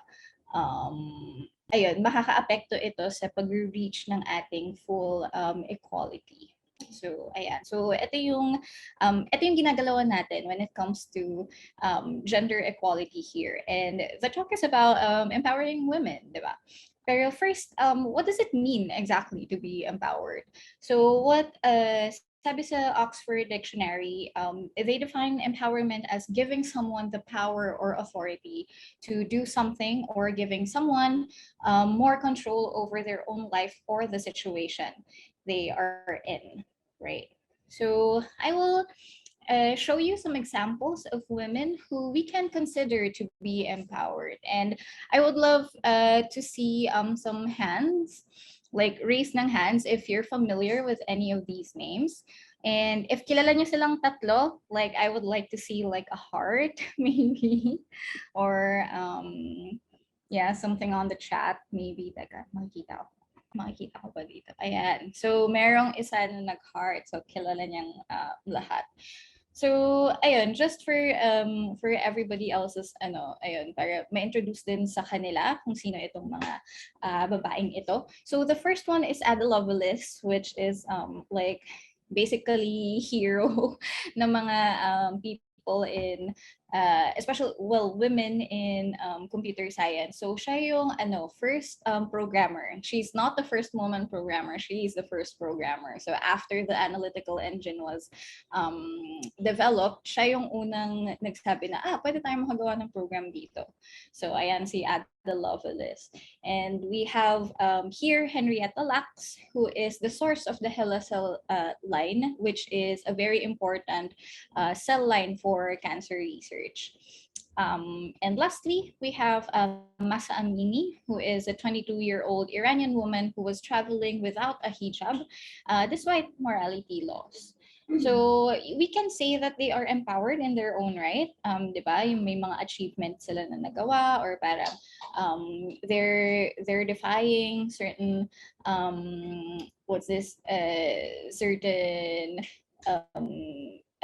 backwards laws, Pero we have to go back. Ano ba yung nangyari talaga sa kanila?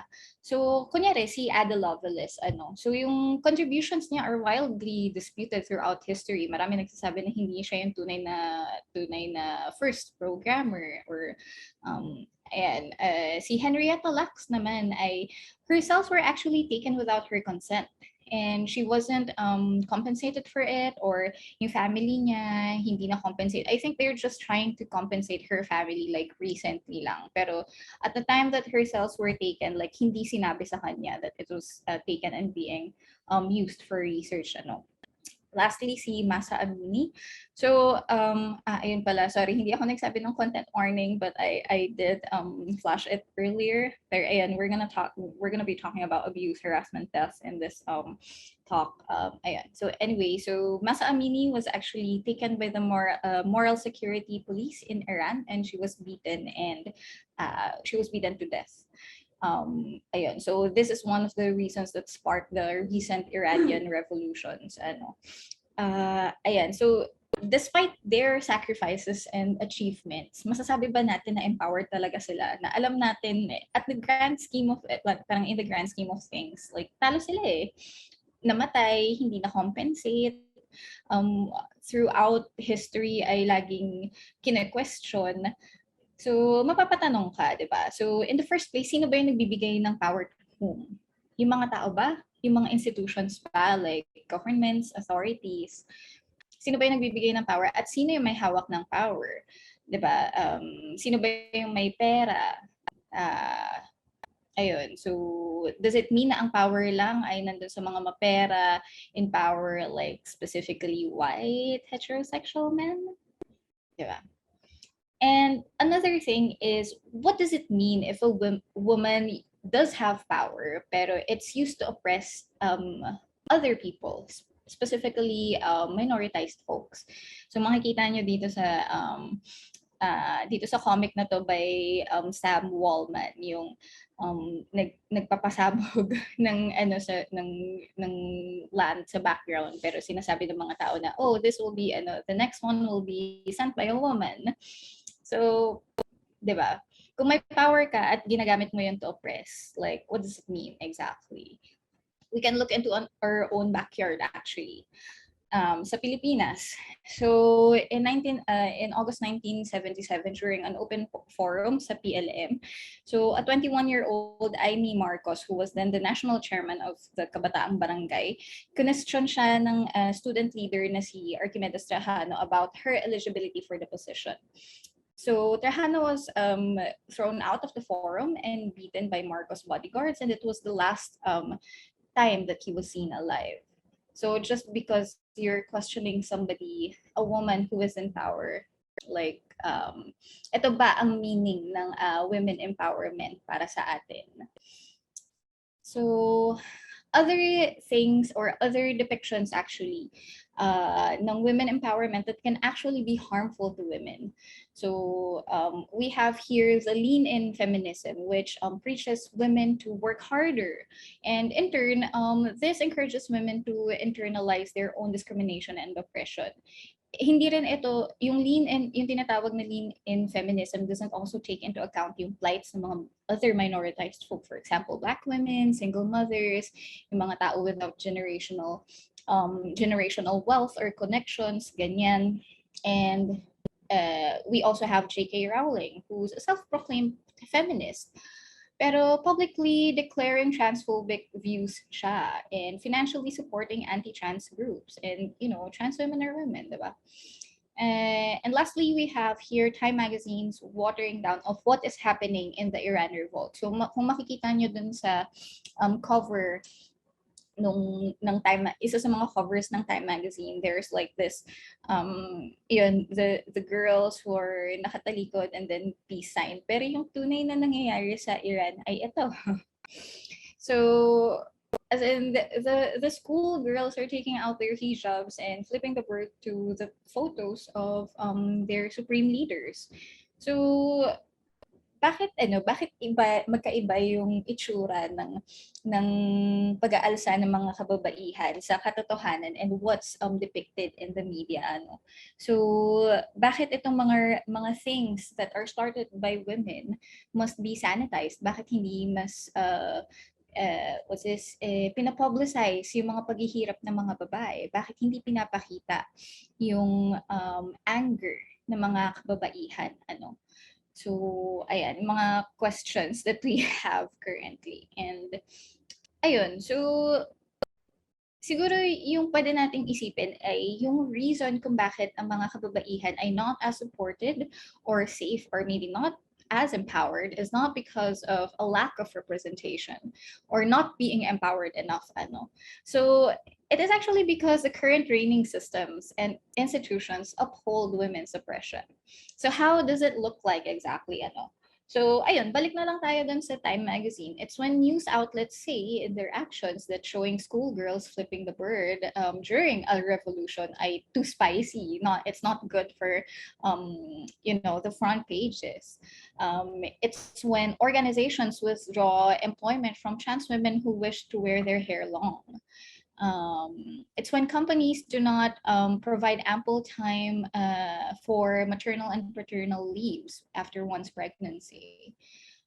Ito rin yung kapag binabar ng gobyerno yung divorce bill that will help many women that are stuck in relationships where they are being financially and physically abused. So this is what institutional oppression looks like. So actually, we cannot just #girlboss our way of structural oppression. So, and representation alone cannot empower women. Kasi if we're talking about just representation, edi yung laws na supporting LGBTQ rights dito sa Pilipinas would be passed very quickly. Kasi andyan sila Vice Ganda, nandiyan yung types nila Boy Abunda and other gay celebrities, drag queens na sobrang internationally renowned na kasi nag-flourish sila eh. So bakit naglalag yung pagpasa ng mga protecting laws para sa LGBTQ people and actually like other gender minorities kung representation lang pala ang katapat. So we cannot actually thrive when we collude with the systems that oppress us. And media whether traditional or digital, are powerful tools for supporting women and speaking truth to power.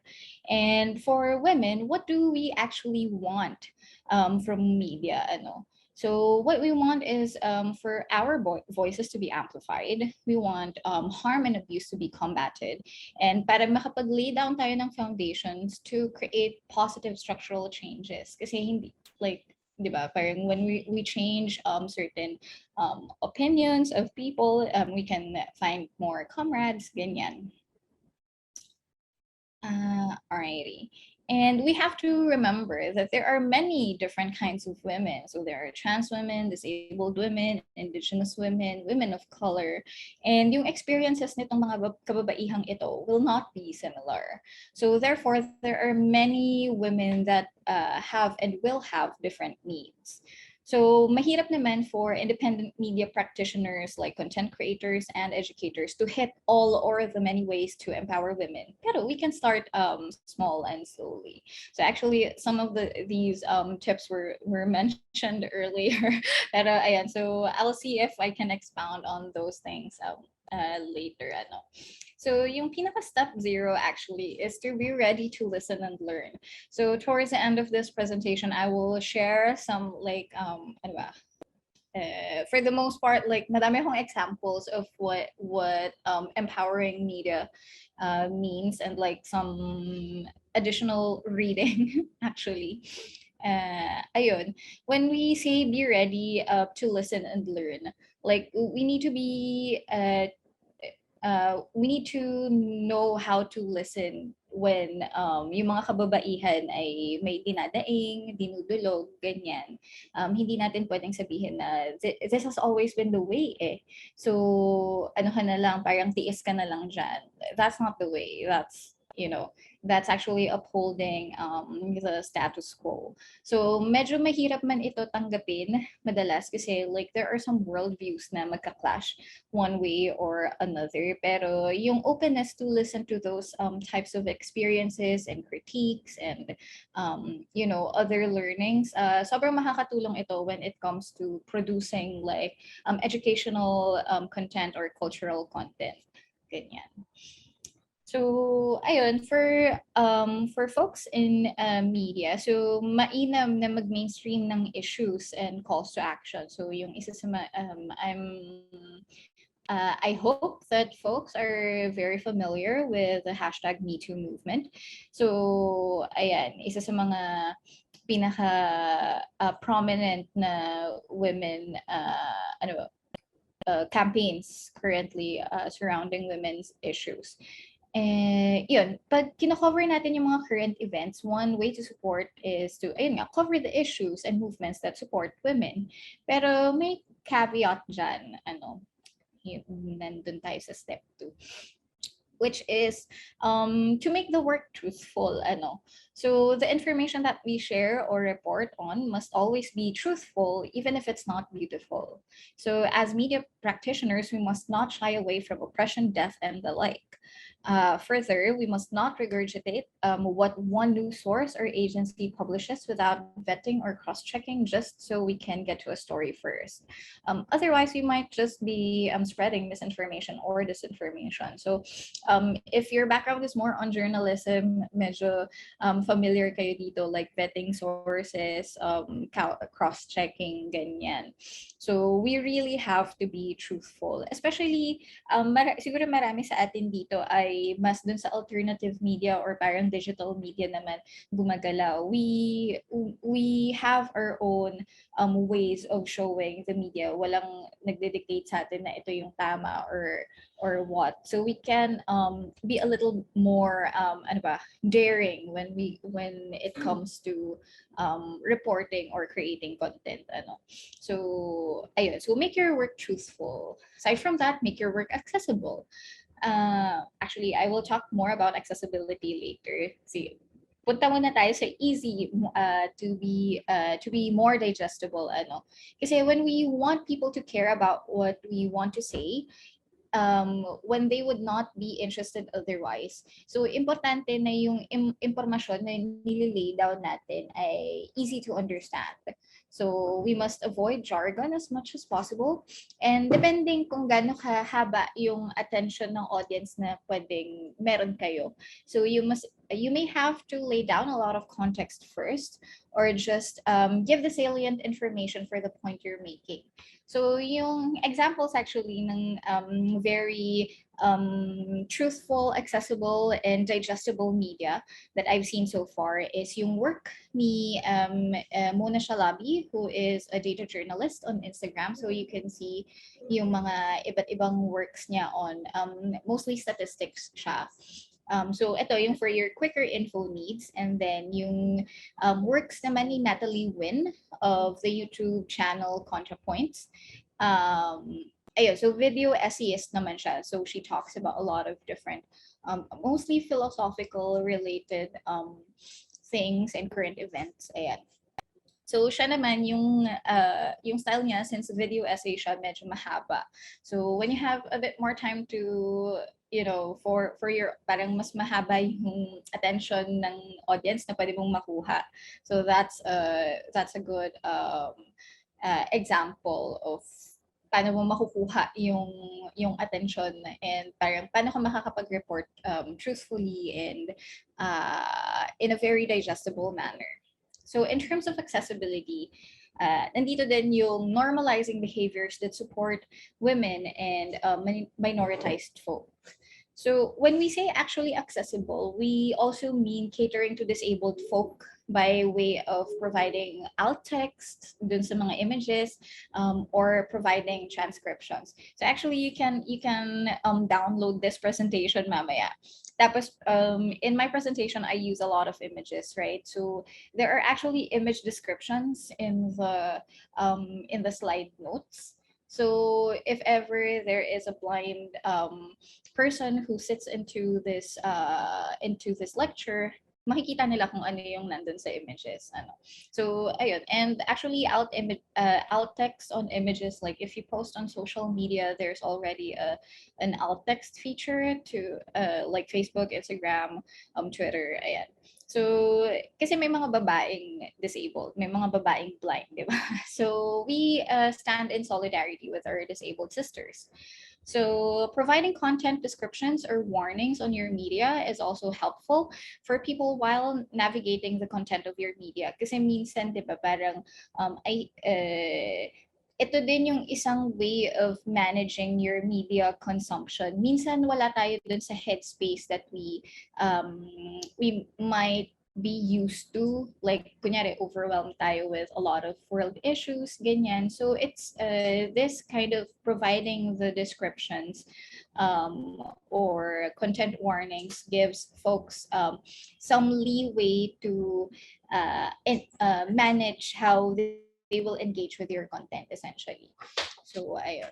Tapos we can also help mainstream yung use of proper pronouns for people by introducing your pronouns in your title or introduction cards, or even email signatures. So as you may have noticed kanina when I introduced myself, ayun. And etong nandito sa slides ko, si College Humor, actually they do that, like whenever they have a show, they have like they have Dimension 20. It's a dungeon and what's that? Dungeon and Dragons essentially na show. And they always introduce their cast like in this manner. So as you can see in the slide. Ayun. So yeah, what else? So when you have an online community that you manage as well, so you have to make sure that you do not condone any type of harassment or abuse. And this can be achieved through a more active community engagement and moderating measures. So if you want people to like actually talk with you, or if you open your comment section, ayan. So kasi alam natin na maraming mga trolls or a lot of I don't know, people who just have a lot of mean things to say. And if you want to ensure that your community is as safe as you can have them, ayun, so kailangan mas maging active tayo in removing the harmful people or harmful content that may be posted in there. So ayun, again, yun nga, yung good example of a media company that uses those supportive behaviors is See College Humor, which can be found on YouTube or Dropout TV. So ayun. Uh, yeah, so actually that kind of ends my presentation. Ito na yung examples of initial readings to support women in traditional and digital media. So there's a speech by abolitionist Sojourner Truth. So based siya sa US, so she's a Black woman. Meron siyang essay, speech siya called Ain't I a Woman? So she talks about being a Black woman in her era, kasi may definite na gender inequality na doon and race inequality, so that can give you a better idea of what we mean when we say different women have different needs. There's also yung third chapter of The Ways of Seeing by John Berger. So this talks about essentially the male gaze and how certain representations of images parang yung dominant culture natin ay naipupunta sa images and all of those things. So you can just read it there. And lastly, I'm gonna type it all down later para mas madali ninyong access. And lastly, we have the feminist principles of the internet. So basically, when we're talking about a feminist internet or digital information, like what do we mean exactly? Ito yung pagbibigay ng access, pagbibigay ng safe spaces, essentially. So it lists down all those feminist principles. Ayan. So with that, that ends my presentation. So thank you so much. You can download this presentation. I'm gonna type it down. And thank you for having me. So much, Chantal, for your presentation. A very practical steps on how women and the LGBT community can be part of, especially utilize their power when it comes to. So again, to our participants here, feel free to chat if you have any questions to Chantal so that we can ask it to her. And may nag-post agad ng question. This is from Andrea. The question is, this is a sensitive topic, especially with what is going on in the United States, that some are pushing for the legalization of abortion and that the access to it should be a fundamental right for women.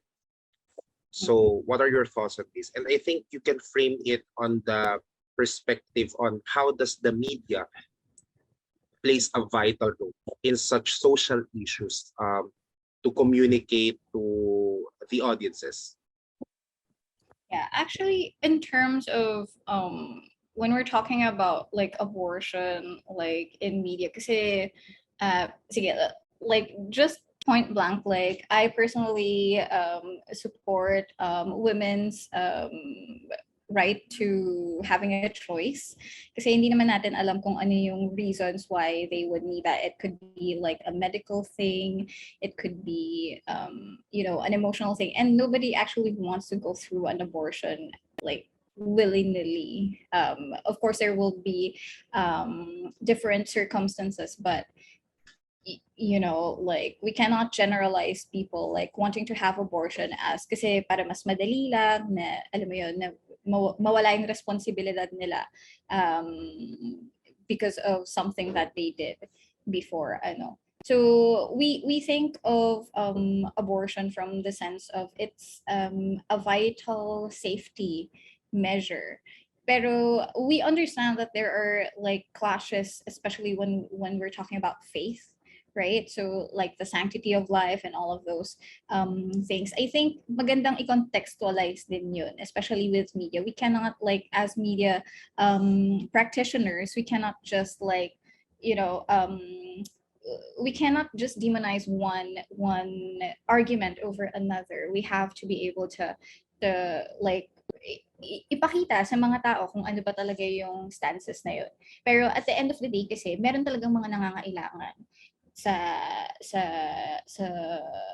service na ito so the way that media practitioners can do is be a bit more responsible about it kasi when we look at for example how they're doing this in the US there are a lot of ano ba, kunyari mga nagpipikit, naghaharas ng mga tao na pumupunta to Planned Parenthood, 'di ba? And I think one reason why they have such a negative those people who are picketing, the reason why they have such a negative idea of these organizations such as Planned Parenthood is because they're being framed as like, hey, they're murdering your babies or whatever, right? So kailangan natin maging mas truthful when we're talking about that. We do not want to kill babies. Nobody wants to kill babies, right? There are just some really hard circumstances where that is necessary for people, right? So ayun. So that's it. Yeah, thanks for that. And I would like to link this question again. This is another question from Max Limpag. Can you share your thoughts about moderating website comments, especially the commentaries on some news articles that some seems misogynistic and bullying, but traditional media sites seem not be moderating them. And the concern is the lack of capabilities and manpower. Should news sites just turn them off, or are there benefits that outweigh the misogyny, threats, disinformation, and bullying we often see in the comments? Yeah, actually, so like for folks like here, another insight into me is I do work with digital safety as well. So we talk about this specific ano ba scenario and it's actually very, how do we say, disappointing whenever news sites ano ba, let the hateful comments proliferate. Pero kasi parang iisipin mo, ano yun hits yun engagement yun So maybe that's one of the reasons why they keep it open. But if we're talking about like being a more responsible news outlet, actually, parang yung isa sa mga things, unfortunately, ay mawawalan ka ng engagement kasi kung i-close mo yung comment section mo, yun nga, mawawalan ka ng engagement. Pero that's actually how you keep your community safe, especially if you cannot afford a robust community moderating team. Kasi at the end of the day, ayun nandun yun sa community moderating. I think medyo familiar, or I'm not sure if everybody's familiar with the idea of yung mga deleter. Sorry, Queen Nadine, diba? President Nadine tayo dito. So like there are people who really do look into the posts and delete them. Essentially, magiging ganun yung trabaho nila. Yung mga traditional media kasi, I think most of the time wala silang ano ba dito? Wala silang hindi capacity, wala silang budget for that kind of team. Pero for example, for us here na working in digital media or more independent media, we kind of try to make do with what we have. So yung isang thing lang ay engagement versus safety of your audience kasi. So it's kind of hard to balance. At the end of the day, parang mainam na meron kang definite na guidelines, may guidelines ka talaga, kung kakayanin meron kang moderating team and yung support dun sa moderating team mo na yun kasi sila yung magiging brunt of the misogynistic harassing, the disinformation, ganyan. Sila yung first na makakakita nun normally So that actually kind of takes a toll on people's mental health. Pero ayun, like honestly, should news sites turn them off? I don't think so. Not necessarily, but they have to put the measures in.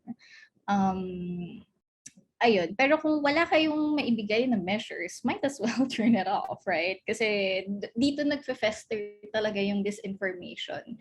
And yeah, so ang suggestion ko actually to anybody here who has like an online community, consider that. Like, gaano ba kahalaga talaga yung engagement sa inyo versus yung ma-generate niya na disinformation in the comment section.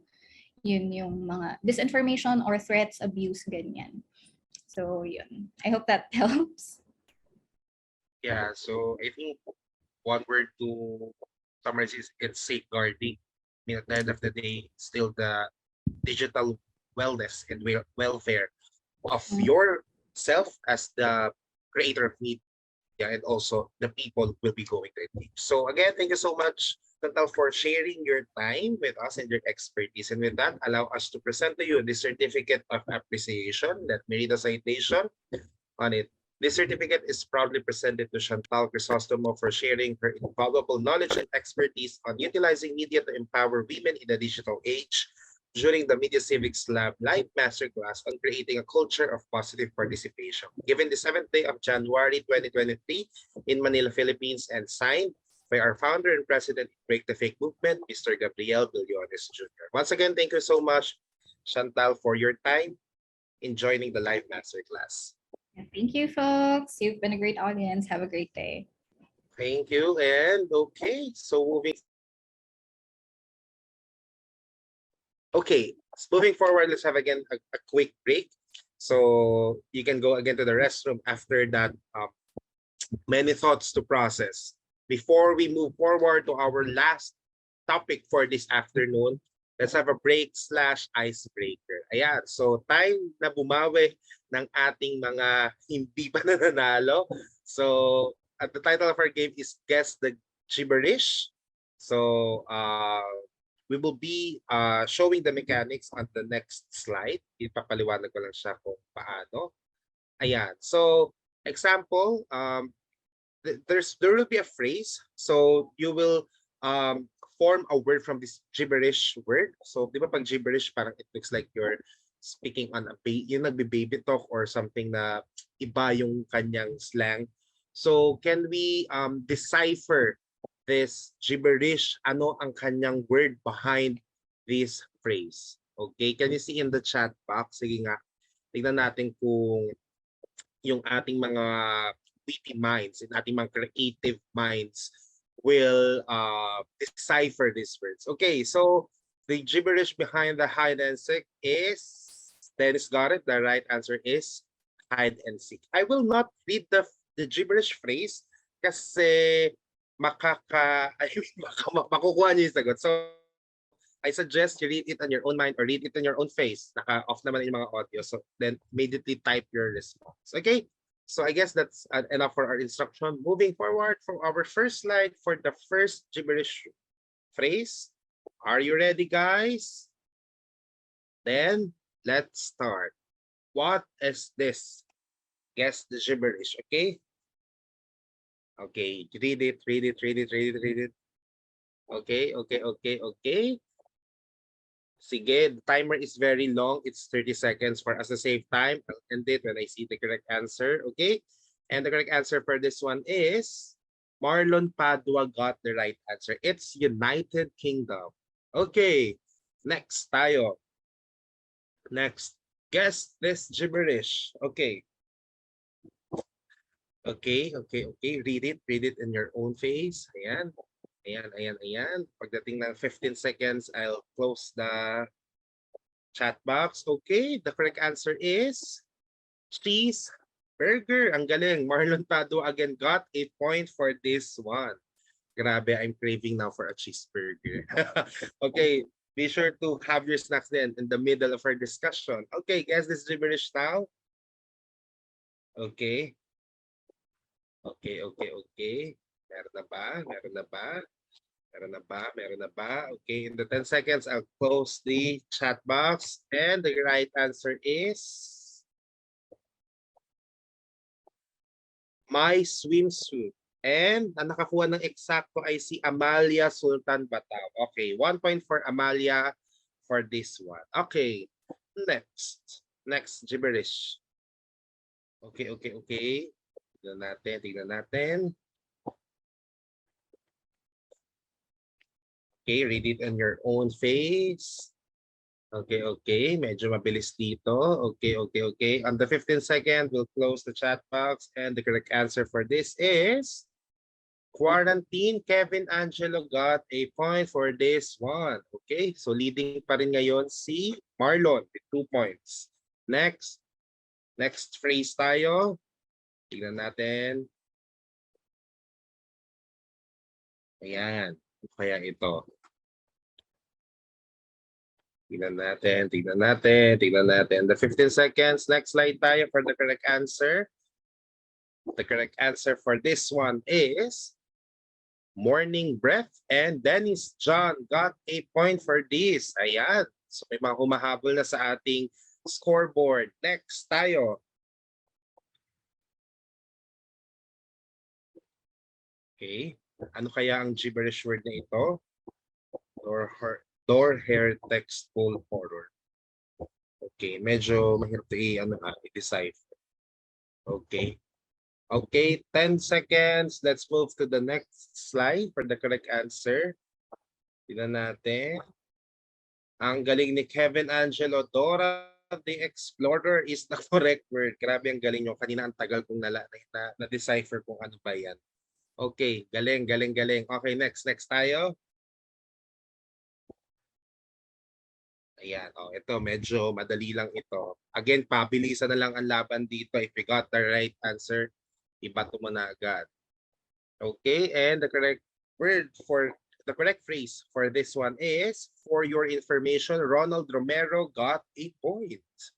Okay, next slide tayo for our word. Okay, I School Valley PICTR. Okay. I'll read it. Madidecipher na yan pag ano. Okay. 10 seconds tayo magsara. 11, 10. And the correct word or the phrase for this one is High School Valedictorian. At ang nakakuha ng sagot ay si Marlon Padua. Ayan. Leading na ulit si Marlon for our scoreboard. Next tayo. What is this gibberish word? Okay, tignan natin. We'll close in 10 seconds.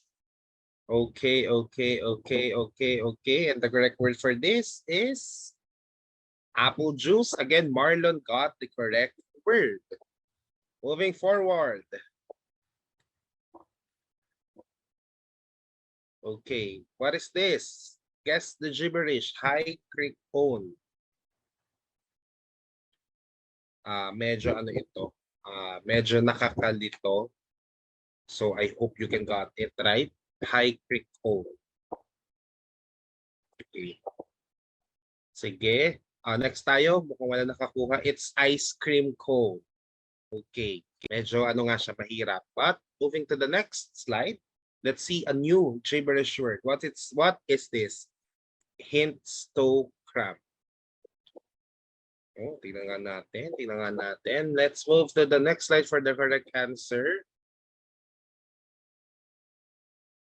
It's Instagram. Andrea Ortega firstly got the correct answer. Okay, next. Tingnan natin ang ating next slide.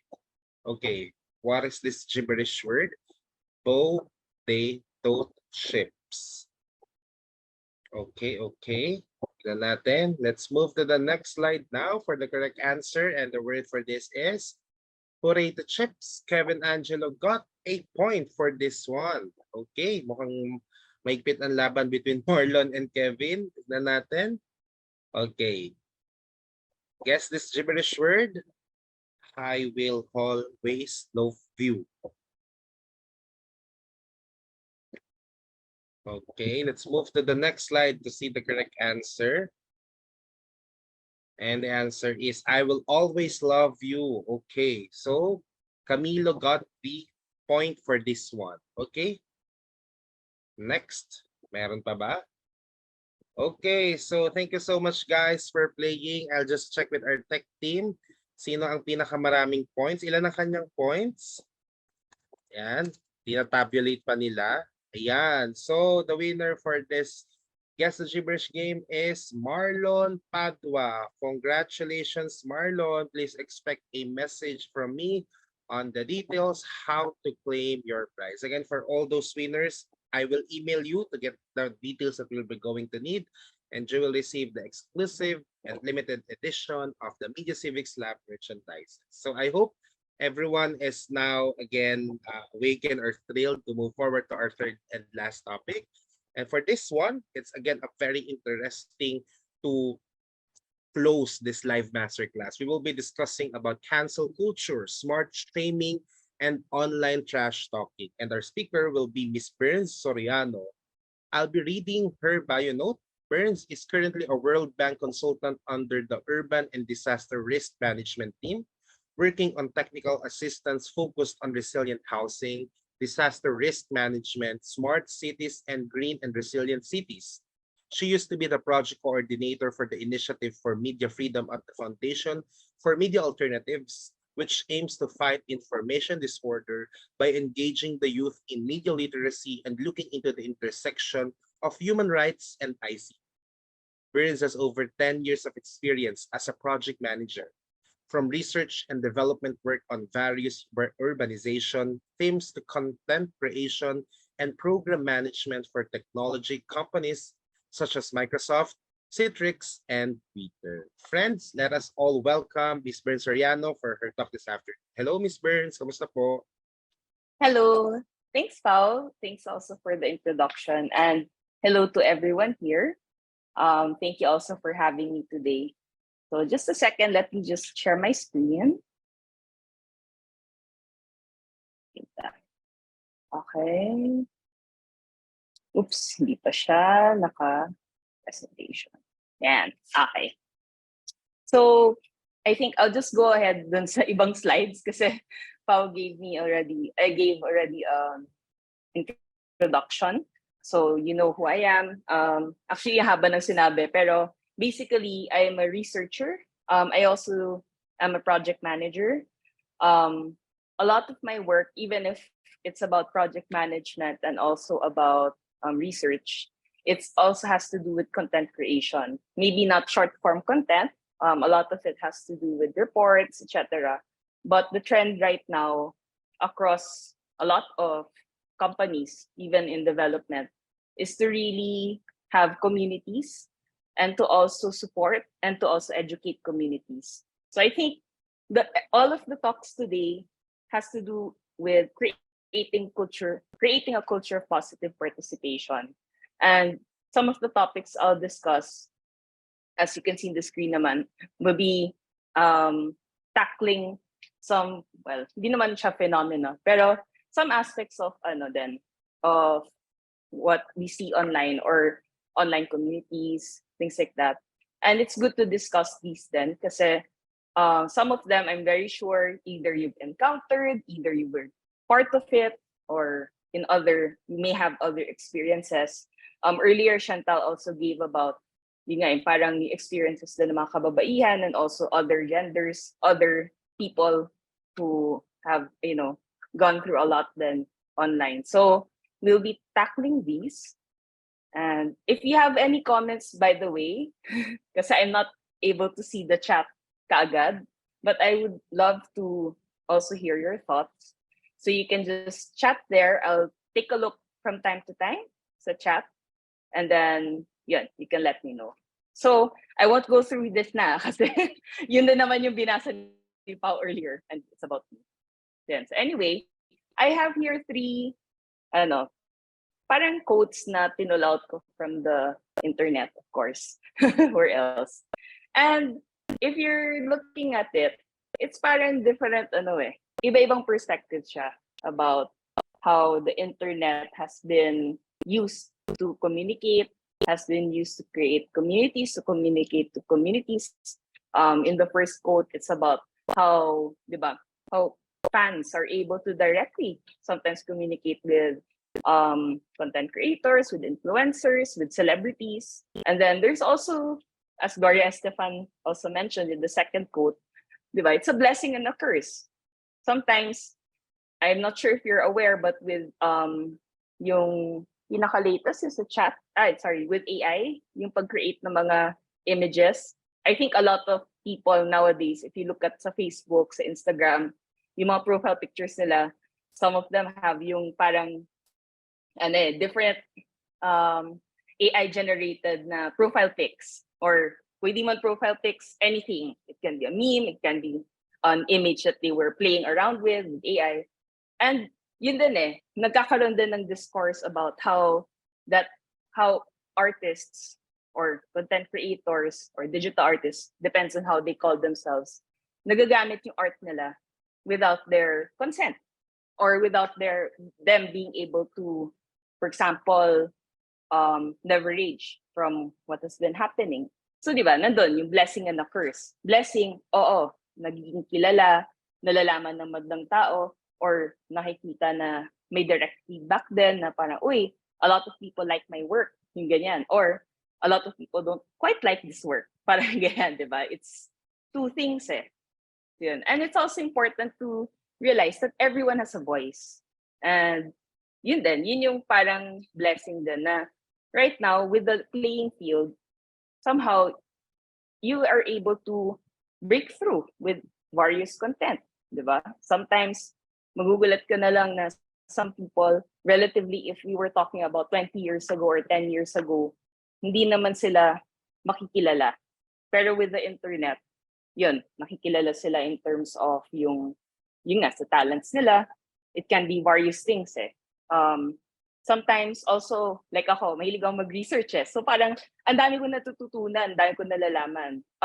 Earlier, Shanta also mentioned yung the 3 women earlier.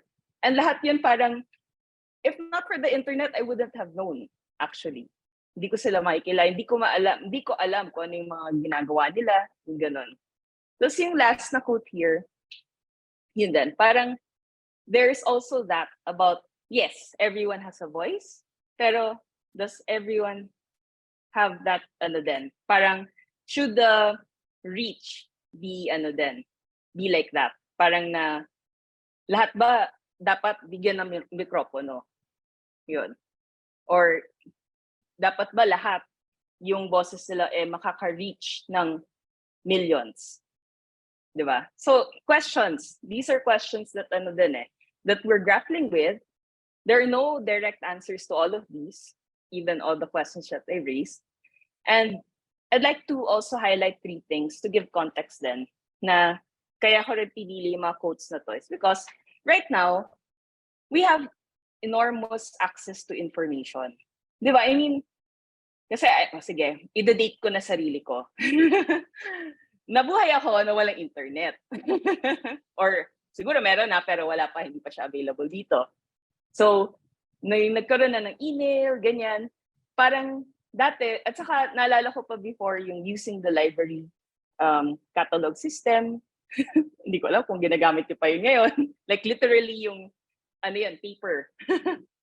Card, paper, ganyan. So, hanapin mo through that. As in, literally, pupunta ka doon, hanapin mo, may system yon. Pero hindi siya online. Hindi siya yung type mo lang sa screen, tapos mahanap mo na kung nasan yung librong yun, or ma-order mo, or yung things like that. So, before, parang yung access to information, I remember doing research that way, na nag-hunting talaga ako ng libro. Or, kung hindi man siya libro, report na kailangan. Yun. But now, a lot of times, as in, kasimple lang, this morning, gusto ko lang malaman, ulan ba today? Okay, punta sa internet. Or, kung hindi man internet, through an app, browser, AccuWeather, things like that. So, we have all this access to information. Pero, ayan, good to know na hindi lang ako mag-isa na tumatambay sa library. Okay, so, again, bookworm din ako, by the way. So, we have this access to information, and then, we also have the ease in para organizing, mobilizing, not only people, ourselves, kasi ngayon, ang dali lang Dati nalala ko pa yung magpe-pager para, yun nga, meet mo ako sa ganito at gantong oras. Tapos magdasal ka na lang na nakuha niya yon at magkikita kayo. If not, okay, uwi ka na lang.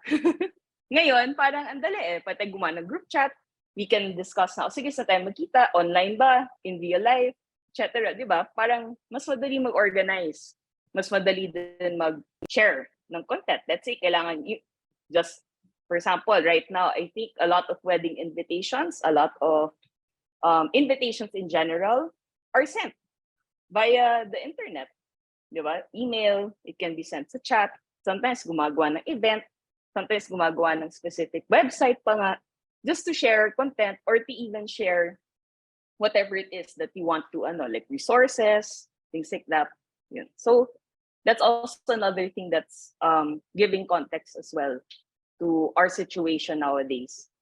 And the last is yun, communication. Kasi as a lot of a lot of artists, content creators, influencers, they're able to communicate directly to followers and vice versa. Di ba? Parang there's that opportunity na you can actually connect. Yeah. So those are things na gives context to ano ba yung participatory culture that we have. Kasi participatory culture, when we talk about that, hindi lang siya about online. So nangyari naman to even before the internet. But now, even with the internet and with the internet and everything that it brings, so ngayon, di ba, we have social media, etc. Yun. Nandun pa rin we have we have low barriers, meaning mas madali mag-express. We can share yung art, we can share yung content natin, etc. We can engage with each other. We can also share kung, for example, ginawa ni ganito, uy, gusto ko siya i-post sa wall ko, things like that. And there's also some type of informal mentorship. Kasi parang, sometimes, di ba, nagpapason din tayo ng knowledge, natutunan natin. Sino ditong may group chat na may nagtanong, paano ba mag-apply ng lisensya dito? Tapos, di ba, minsan may mga sagot, alam mo, ganito, ito yung gagawin mo. Or, ay, may nakita akong website. Ito yung link. Check mo yan. Tapos, nandiyan na yung steps. Yung isa, parang, yung ganun ba? Parang, and sometimes the mentorship can be as, let's say, FYI, ganyan. It can also be something like mentorship mismo na sometimes, paano ba ako, I want to learn how to do TikTok videos, let's say. Diba? At meron, sige, I can help you with that. Or ngayon with Canva, which I'm very amazed with. Kasi dati yun yung gusto kong matuto sana yung how to do layouts, ganyan. And with Canva, I'm able to do layouts just with someone teaching the basics and then, okay, you can run with it. So, yun. So there's that informal. Hindi ko naman siya binayaran for it. Hindi ko naman siya nilabel na, okay, this person is my mentor. Pero kasi nandun yung sharing of nandun yung sharing of resources, nandun din yung sharing the learnings, nandun din yung parang community. Or at least, yun nga, parang pakikisama with each other. Tapos, yung culture ng participatory culture is also that where members believe that their contributions matter. Kasi nga, it's a form of social connection Diba? So that's what we also get from participating in that community, in that group. Ngayon, yung dun sa forms, these are ways na we have affiliations, we can also express in various ways. Sometimes the participatory culture happens because of yun nga, problem solving.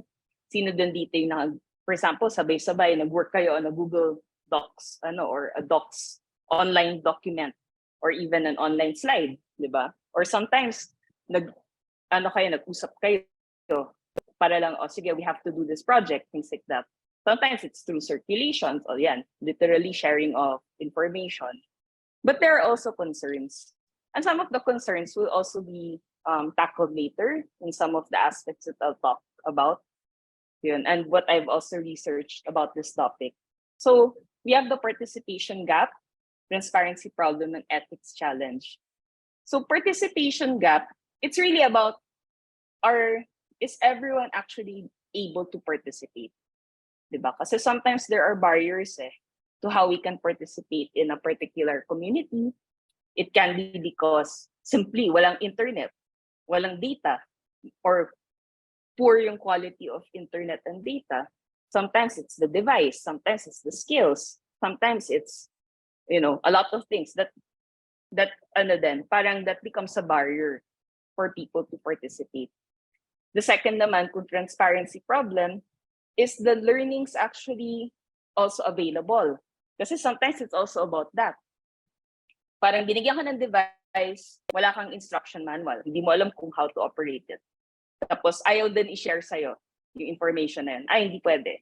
Bahala ka dyan na i-figure out mo yan. Di ba? So, hindi transparent. Hindi ka sure, di ba, what's happening. Like in social media, we don't know how the algorithms are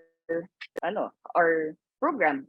We don't know how they're actually, like we can probably guess, or we can probably see then from previous research how it's done, but it's not exactly like, eto, parang, oh, you can read this. It tells you all about it. Ganyan.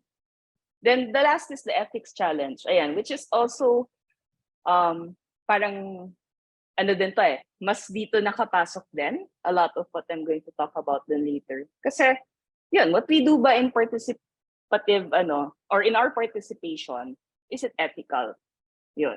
Because sometimes there are things that we do in a particular organization or group na in hindsight ay hindi pala, parang medyo palyado hindi siya ethical, or it's not the hindi siya yung the right way to do it, diba?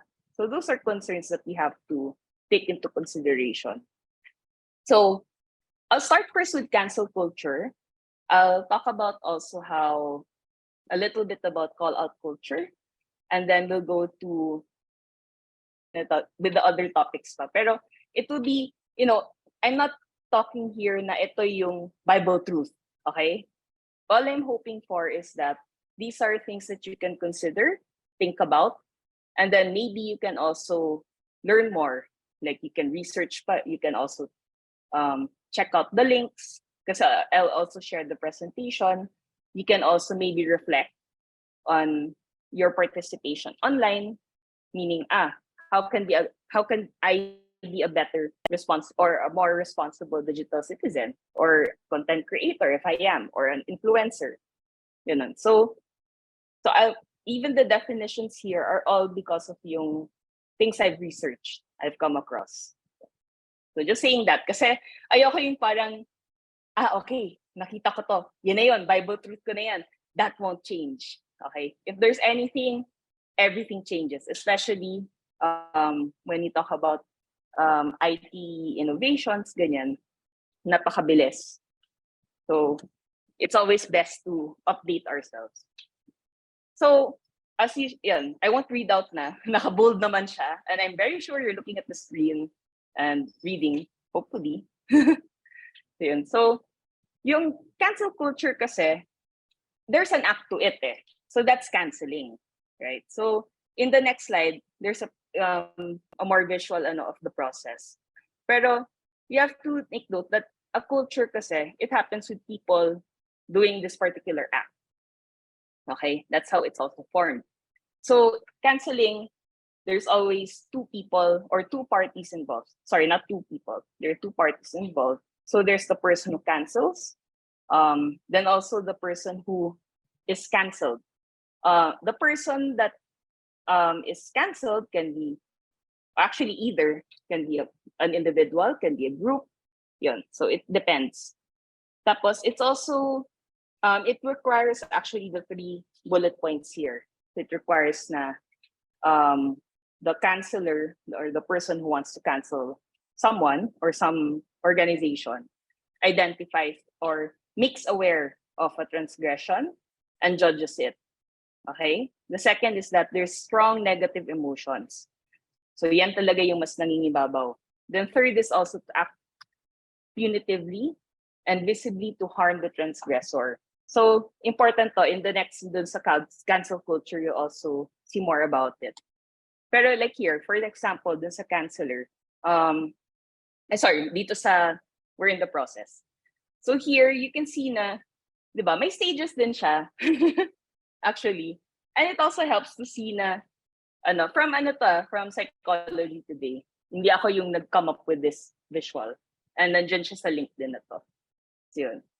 So you can see na the canceled entity dito. Tapos we have also the canceller.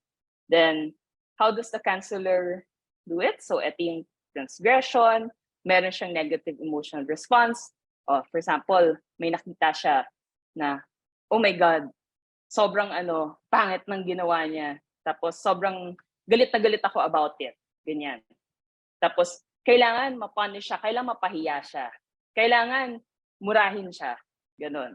Tapos may act din. So hindi lang yan sa utak niya, may act din. Kasi share niya. O sige, I'll share it on social media. Alam mo, si ganito kasi, nakakagalit yung ginawa niya.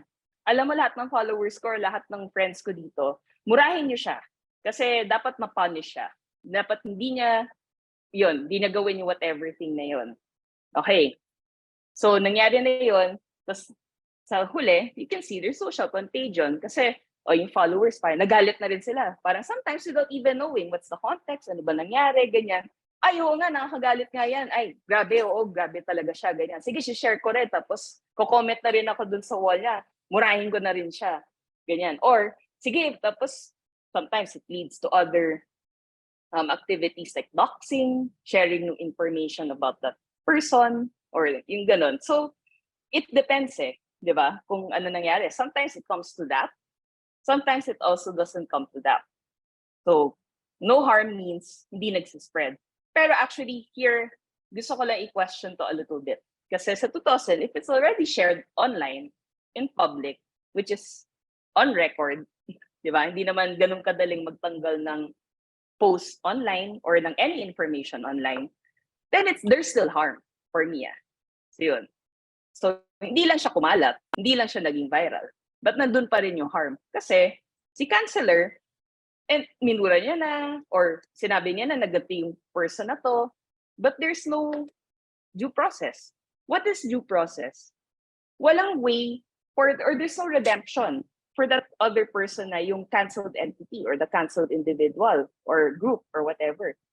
How will they make amends? Diba? Okay na ba na mag-sorry siya? Meron pa ba siyang kailangan gawin? Baka may utang siya, bayaran niya muna yung utang na yun.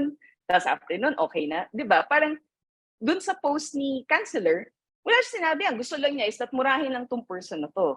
And that's not the ethical, or that's not even, a very humane way of going about it. Diba? So yun. This is a very long definition of cancel culture. So nag-highlight ako, pero it's complete kasi, in my opinion. Yun. And I think na, you can take a look at yung mga naka-bold na words, and isa-isayin ko lang siya kasi, and I agree with this definition. Kasi first, it's a very highly punitive approach. Again, yun nga parang gusto mo ma-punish agad yung person. Has to be punishment. Ganun.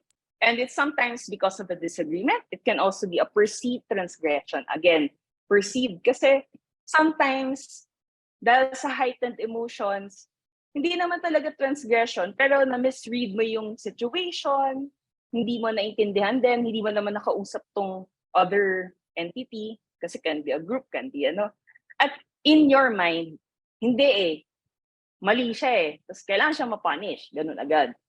Tapos, usually, performative yung outrage. What does it mean? Yun, popost ako, minsan gawa pa akong video, sabihin ko doon sa video, ay nako, diba? Yan, tingnan mo, nagka-wrinkles ako dahil sa kanya ganyan, ganyan, ganyan. Kasi alam mong, with this kind of performance or this kind of mas kakalat siya or mas mapapa-agree mo yung, let's say, friends mo or yung other people who are going to be more sympathetic to your outrage, let's say.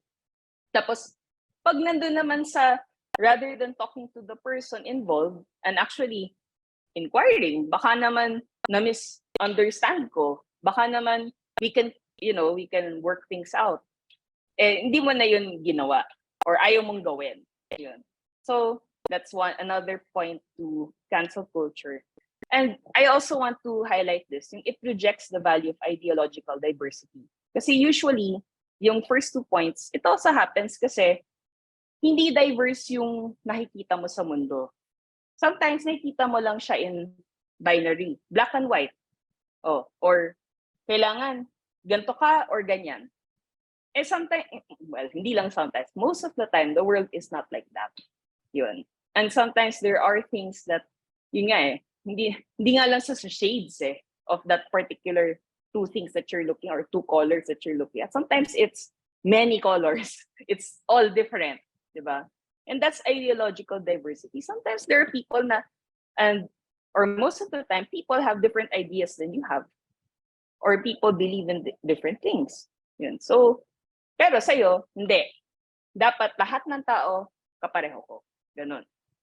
So yun.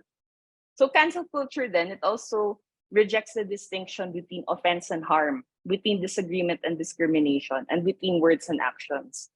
Yun. So parang sometimes nalilito dahil nga, again, hindi rin naman nag-verify, hindi rin naman kinausap yung tao. And parang yung taking offense, meaning ikaw lang naman yung apektado, like ikaw lang yung nag-isip na there's a perceived transgression and actual harm. Kasi ibang usapan naman din yung actual harm, di ba? Tapos, yun din, discrimination or disagreement. Sometimes, very, very quick to hindi kasi yun nga, na-discriminate ako. Ganun. And we have to be careful then of using these words kasi we don't want to actually make it so na maging mababaw na lang yung word na to, na parang, lahat na lang discriminate. Parang ganyan. Kasi there are really serious situations wherein we have to give the weight to the word or to what it defines. Diba? Hindi siya pwedeng something na gawin mo siyang slang, slogan, ganun. Tapos yung isa din dito, it often reduces complex issues to a binary view. Yan yung earlier ko sinabi. Kasi ganun, kailangan yes or no, A or B, 1 or 2, yun lang. Wala nang ibang, tapos hindi rin pwede mag-introduce ng new ideas. Diba? So ganun ang cancel culture. Kailangan ganito lang. Very rigid, very strict, very firm na ito. Tapos punish natin yung mga hindi mag-subscribe sa ganyang kind of view. Because it also rejects the importance of the person's intent and refuses to take into account gaano katagal na to ginawa, ano ba yung age ng person yung ginawa niya yun, at yung stated ba na yun, hanggang ba yun ba, ganun pa rin ba mag-isip yung person na yun. Kasi yan, ito yung pinaka, I think, important then to understand. Kasi sometimes, di ba, nalabas na social media, o ito yung ginawa ng person na to, or ito yung sinabi niya. But we refuse to look at context. We refuse to look at yung kung ano ba talaga yung naging situation. Mamaya, sinabi pala na yun nung sobrang bata pa siya, hindi pa niya naiintindihan. Ngayon, hindi na siya ganun. Pero napapunish pa rin siya for something that's been done aeons ago or years ago.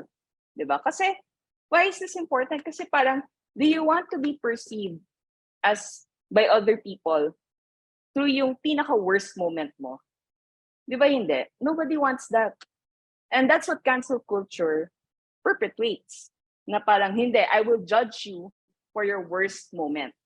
Yun lang, forever. Kahit na nagbago ka na, kahit na naging santo ka pa, you are always ganito. Diba? So it's very, very, parang, very punishment nga, if you think about it. Yun. And there's no redemption. Again, cancel culture and call-out culture, madalas kasi, sinasabi din na, they're the same. But actually, there is a difference. Kasi, cancel culture, yun yung kanina, di ba? Doon yung in-explain ko earlier. But sa call-out culture, the difference is that you're calling to attention someone's wrongdoing, but you're giving them a chance to learn and to correct the issue.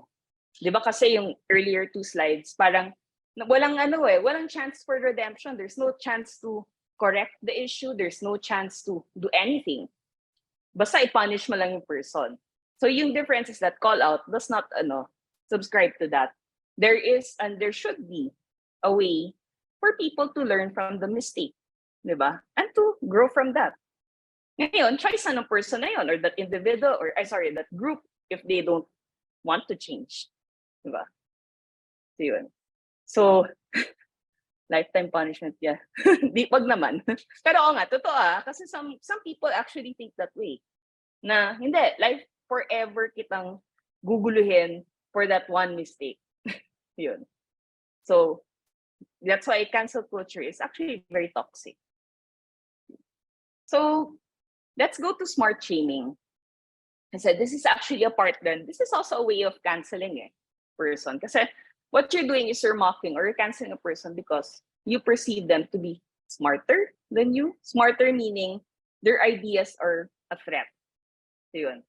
So very interesting lang dun sa third point kasi this is something I've read, and bakit nga may smart shaming in our culture?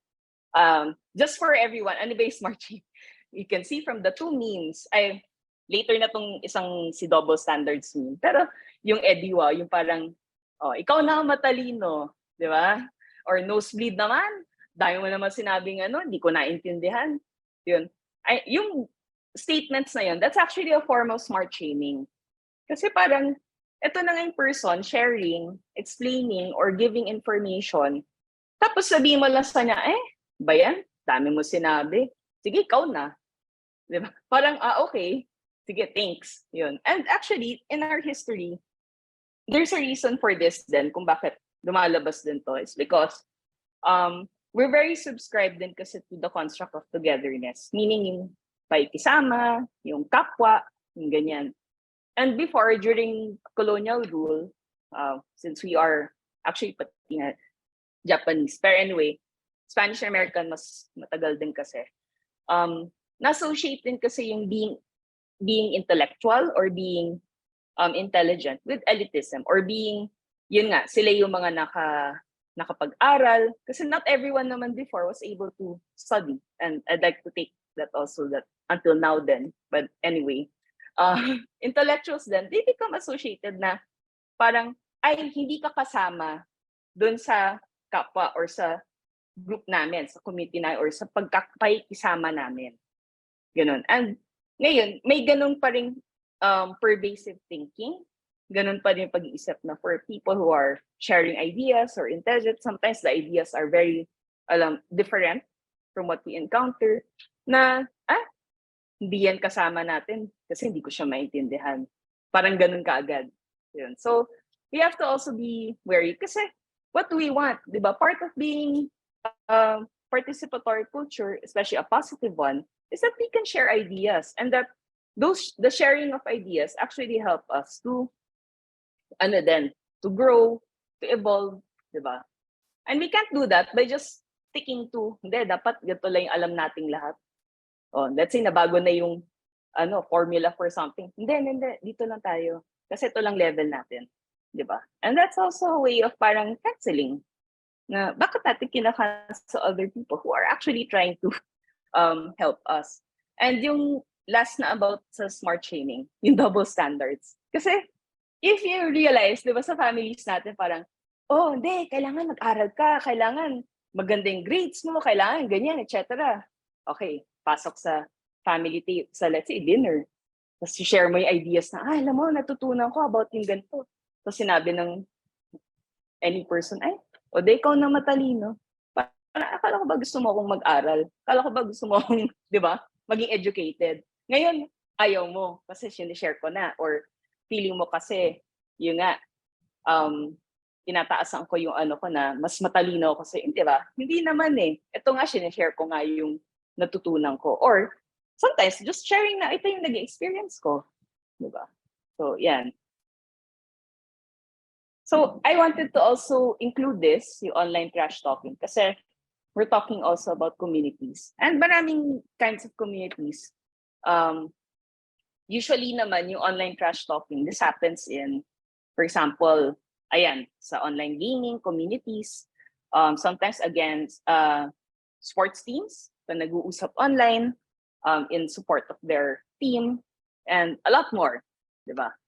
And it's it's usually, yun nga, boastful remarks about the self, or insulting remarks about an opponent, di ba? Pag trash talk ka na.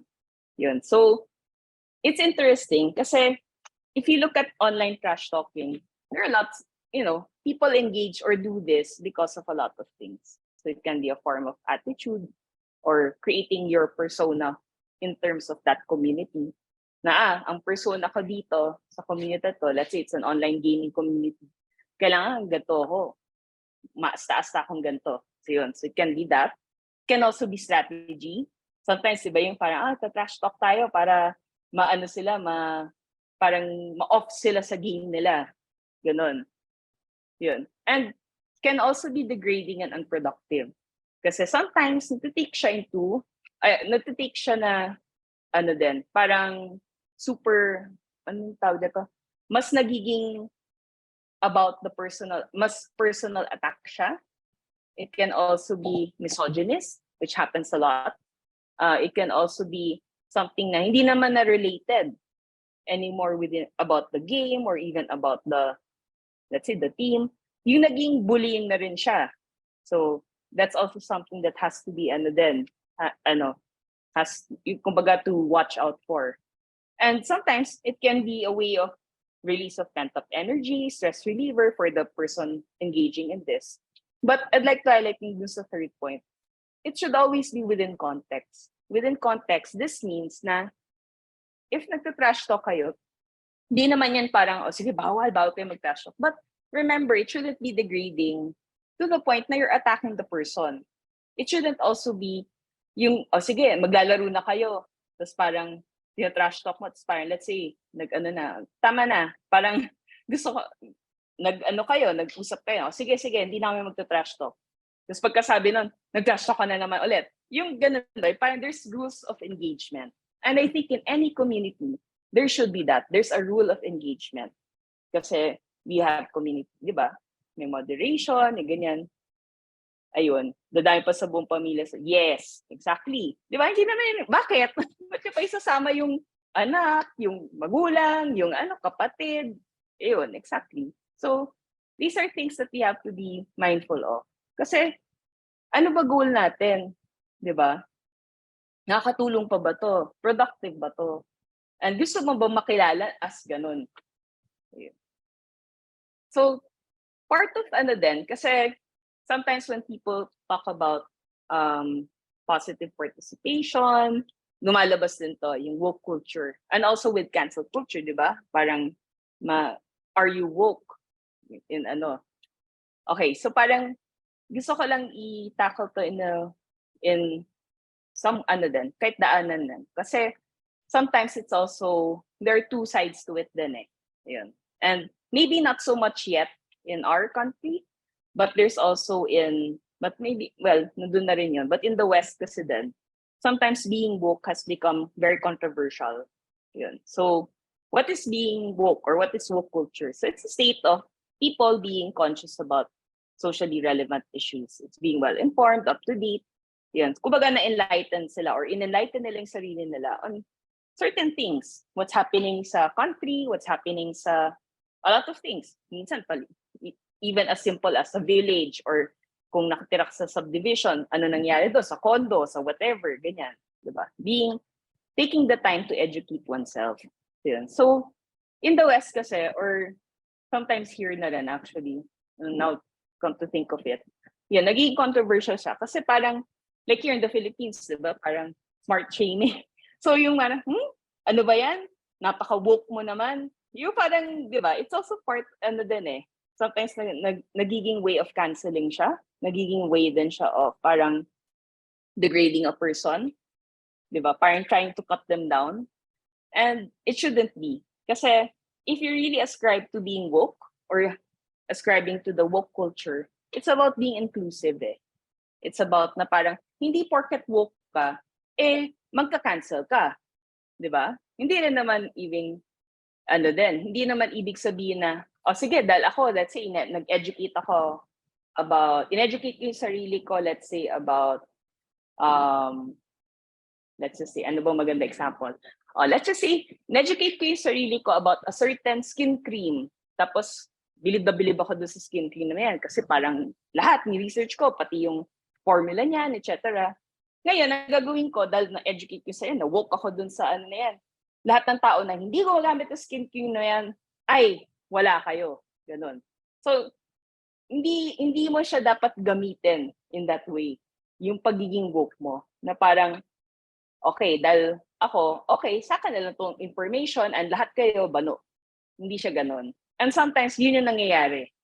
Nagiging controversial siya. Kasi, yun, nagiging weapon siya. Sometimes, nagiging din siya na a weapon to attack people. Yun. Correlated ba yung woke culture sa smart shaming? Sometimes, it depends eh. If your wokeness is being used against you, Kasi pwede rin naman, yun yung other side of it, di ba? Na parang, let's say you know all about the environment and climate. Tapos, sasabihin ng person, let's say may gusto kang, sabihin na, uy, alam mo ba, ito yung nangyayari sa climate natin, tapos ganto, ganto, ganto. Let's say may call to action ka, or may gusto kang, baka gusto mo mag-share tayo ng, mag-collect tayo ng plastic, ipa-recycle natin, yung ganun ba? Tapos sabihin sa'yo, ano ba yan? Dami mo namang hanash. Ikaw na yung marunong about sa climate. Diba? So, ginamit against yung pagiging, gusto ko lang i-share yung information na yun. So, yun. So, this is actually my last slide. And these are ways then. Ways forward, meaning, kasi even if we go through all the definitions, we go through what are those, yun ba? Ano ba yung mga yun? What's cancel culture? What's call out culture? What's smart shaming? What's online trash talkan? Ganyan. Ano ngayon? Di ba? If we have those definitions, okay, sige, alam ko lang lahat yun. But I just want to bring it back na how do we actually foster positive participation? How do we create that culture? So these are actually action points. Okay. Nilagay ko lang tong sa flow chart kasi ano din to parang it's something that really caught my eye before. And kasi parang it's more about what let's say meron kang nakita or meron kang gusto mo mag-react to something. So first question, why? Diba? So always try to think of that then. Why am I reacting this way? Why am I so, let's say, angry about this? Am I so sad about this? Diba? And why do I want to do this? Yung this na yun could be, depends kung ano yung gusto mo gawin. Let's say post or gusto mong i-post para mapahiya yung isang person. Ganyan. So, maybe you like to ask why muna. Diba? And if you follow the flow chart, yung different niya, ang pinaka bottom line naman niya really is that, okay, before you do anything, mag-reflect ka muna. Self-reflection. Tingnan mo muna, saan ka ba nanggagaling? At ba't mo nararamdaman yan? Diba? Hindi yung porket, okay, galit ako. Post ko na yan. Parang, diba? Hindi mo nga pa nga na-explore At again, diba, sa cancel culture, sa act of canceling, did you even ask? Did you even talk to the person? Did you even, kung hindi mo makausap yung person, baka mag-research ka, validate mo, check mo muna, diba? Kasi baka mamaya disinformation yun. Hindi mo sure And may perceived transgression ka, but it's your perception. Diba? Baka mamaya hindi pala yun yung talagang nangyari. Or it was just a part of the things that happened. So yun. So, of course, ano lang din to, parang it's a way then. Well, you can use the flow chart then if you want. But anyway, yung steps na nilagay ko dito, yung dun sa bullet points, these are really, parang mindsets then that you can, or actions nga, sorry, these are actions that you can do. So yung first is yung dun sa call-in. There's a movement now that instead of, kasi earlier, di ba, na-differentiate naman natin yung call-out and cancel culture. Pero yung, din ng call-in is that, it's more, parang nandun pa rin yung you want the person to learn, that you also want the person to be able to redeem him or herself, or depending on, yung gender niya. But the thing is that, sa call-out kasi, it's still sometimes very public. And what happens if it's very public is that sometimes, the person cannot cope and cannot respond, cannot do anything. Sometimes, kasi if you're at the other end of, for example, na-cancel ka, sometimes you can't really do anything na parang natanggalan ka ng trabaho. Lahat ng kaibigan mo, nawala. Yung pamilya mo, minsan nagkakaroon ng hiwalayan. Diba? Like mag-asawa or mag-partner. So yun, so it depends, diba? Parang ang laki din ng repercussions ng cancel culture kasi it's very punitive Yun. And sa call-out naman, sige, meron naman doon chance for redemption, but sometimes, ayun, what if hindi niya nabasa? Hindi niya nakita, diba? Ang difference ng call-in is that it's more personal, meaning, kausapin mo yung person. Kausapin mo yung, if it's doable, na kausapin mo, maybe there are also other ways that you can have a discussion, understand where they're coming from also sometimes, and it also leads to the next steps. Then you have to be empathic, try to understand where the person's coming from, or that is coming from yung that act.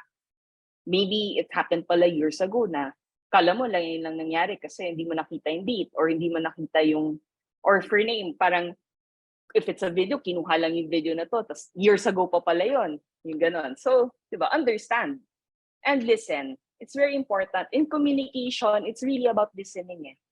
Yun. And listening to understand, not to respond. So, hindi yung makikinig ka para makaisip ka na ng ibabat-bat mo. Diba? Hindi yung listen, tas parang, okay, nakikinig ako kasi kailangan ko makuha yung context clues para kung ano yung sabihin ko na sa kanya next. Yun. Ang importante is that you listen, naiintindihan ko ba yung sinasabi niya at kung saan siya nanggagaling. Tapos yun din, yung sa context din, again, diba yung dun sa cancel culture, hindi na iniintindi eh. Kung years ago, yung forever ka punished for your worst mistake. Diba? So parang, yun na yun. Yun na yung context lang ng person or ng the canceller. Tapos yung mga next naman, yung post-share responsibly, syempre, if, for example, you really, really want to share the experience or share whatever content it is, read it 3 times, read it 4 times. Be sure you're in the right emotional state then. Sometimes, if you're angry, if you're fearful, if you're it can lead to a lot of things that you wish you didn't share or you wish you didn't post about. Yun. Kasi, ayun heightened emotions you're not thinking clearly. It has to be both Hindi naman din pwedeng wala kang emotions kasi hindi ka na tao nun. Diba? We all have emotions. But you have to use both. And you have to be in a state of being na you're able to look at it pareho in such a way na, okay, wait lang, step back muna ng konti. Okay, na-identify ko ba kung anong nararamdaman ko? Alam ko ba kung anong nararamdaman ko? At anong iniisip ko? Bakit? Diba? Why? Bakit ganito yung nararamdaman ko? Ba't ganito yung naiisip ko? Kulang ba yung information ko? Kumpleto na ba? Okay, meron na ba akong steps na gusto kong, yun nga, ito yung gagawin? Yun, things like that. So that also requires being attentive. Actually, binago ko to yung be attentive. Kasi yung una, I put yata dyan, parang parang spend more time offline. And sa 2000, sige, spend more time offline. Kasi naisip ko to kanina, I was with a group of people. We're together, we're face-to-face, we're in nature, ganyan. Pero madalas, hindi naman attentive yung mga kausap ko. Nandun lang sila sa phone nila, ganyan. So parang, nga, you are offline. Or sige, maybe not offline kasi obviously may data sila or may tinitignan sila sa phone nila. Pero, are you attentive? Are you actually giving your attention to this person? Diba? And that's, I think, more important, whether it's online or offline. Kasi online interactions naman din can also be good, but you have to give attention. You have to give your time. And you have to give them you have to listen, ganun. Kasi if not, then you miss a lot of things. And sometimes, doon nangyayari na nagkakaroon ka ng mga perception na, feeling ko ganito yung nangyayari. Pero actually, you just didn't listen. You didn't hear about it. You didn't pay attention. Ganun. So yung last 2 naman, of course, if may mistake ka, admit it. What's wrong with admitting mistakes and apologizing? Apologize through apology. Hindi apologize na, sige na, sorry na. Diba? Madalas yan Sorry na, sige na. Parang wala ka naman din actually sinabi na magbabago ka or gagawin mo yung remedy to fix whatever transgression that you did. That's not an apology. Kahit na may word na sorry. Kasi ang true apology is you will actually fix whatever it is that you've done wrong. Diba? Kahit wala pang sorry yun, pero ginawa mo, inayos mo yung pagkakamali mo, then that's an apology. Hindi yung, at saka hindi rin yung pinipilit mo sa person na i-forgive ka. Hindi, kailangan mo ako i-forgive. Nag-sorry na ako sa'yo. Sinabi ko na nga sorry Ba't ka pagalit? Diba? And always yan No, you're apologizing and you leave it to the person if you accept me or not. If not, then sorry. That's something you have to carry. Or if you want to work it out pa rin, then you work it out. Pero hindi yung pipilitin mo siya na just because nag-sorry ka na, yun na yun. Okay, dapat tanggapin mo yun. Okay, that's not that's not an apology. And you're not really sorry. And last din then, be inclusive. So, if you do naman almost all of those other steps, parang you actually hear a lot more perception, you'll be more open to things, you'll also realize a lot of perspectives. And with that realization then, you're able then to be welcoming of others and their differences. Kasi ayaw naman natin na isang mundo of clones, di ba? Na pare-pareho tayo. Lahat tayo mahilig sa X. Yun na yun. There's no diversity. There's nothing. Ang kulay lang natin puti. Di ba? Parang hindi na siya buhay. Di ba? And hindi na rin kasi parang yun, echo chamber din yun. Na pare-pareho lang kayo na ideas. Ganyan. Wala na kayo natututunan. Yun at yun na lang yun. At hindi kayo mag-grow together. Diba? And ikaw din sa person. So that's it. Nag-iwan din ako about diversity from Maya and Julie here. Tapos, if you need to contact me, this is my email address. So I thank you again for the time. Thank you so much, Miss Burns. Napaka-conversational ng inyong talk. And that's the reality. I mean, that we cannot ipagpikit mata or something that kahit na ayaw natin pag-usapan, pero kinakailangan.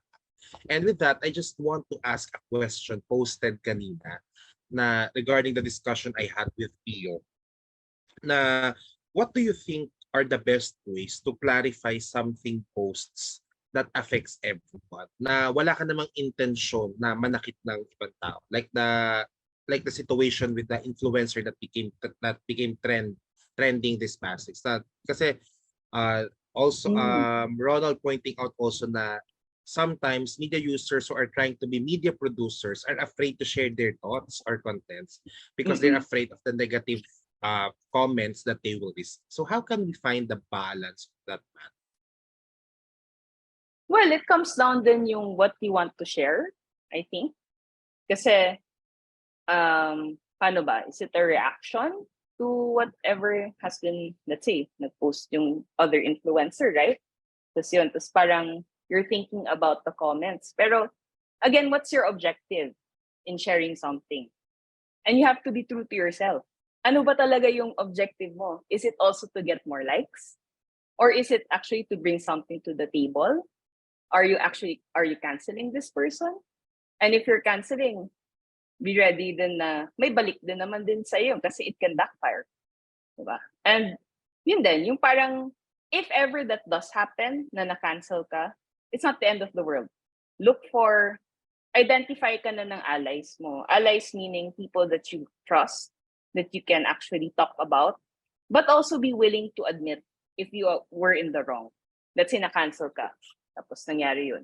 Tapos parang, kasi I think it's also about being afraid, di ba? To talk about stuff. Kasi baka ma-cancel ako, baka ang dami mag-negative comments, ganyan-ganyan. And it is very toxic. And it is very, parang ano din yan what do you call this? Hindi lang siya basta-basta nag-get over with Kasi you actually get a lot of different comments from different people. Pero again, ayun din. Isipin mo rin na, okay, sino ba yung pwede kong kausapin if ever this happens? Yun. Meron ka bang kilalang person? And then, if for example, nakapag-feedback ka or nag-usap kayo with this person, let's say, ang consensus from talking to a lot of people is that, you know what, may mali kang ginawa. Let's say, nagbigay ka ng this remark that really hurts a lot of people. Then, maybe you also reflect and you think, what do I have to change? And then maybe you can, di ba, nangyari din yan na some people who were canceled, they learn from it, they also post about it, they talk about it, and they actually do something later on. Like, sige, example na lang. I have a parang ka-member ko siya sa isang organization, and he did this transgression sa group. Maybe it's not online, pero nangyari tong transgression na to. Tapos talagang na, ano siya, na, what do you call this? Na-cancel siya. To the point na parang, nako, ano yun, parang expel na kaya natin siya. Ganyan. Pero yung ginawa niya, parang kumausap siya sa mga tao, parang, can you tell me what did I do wrong? Para I can learn. Tapos, natuto siya. Ngayon, he handles one of the parang, it's a leave no trace, leave no trace principles kind of thing.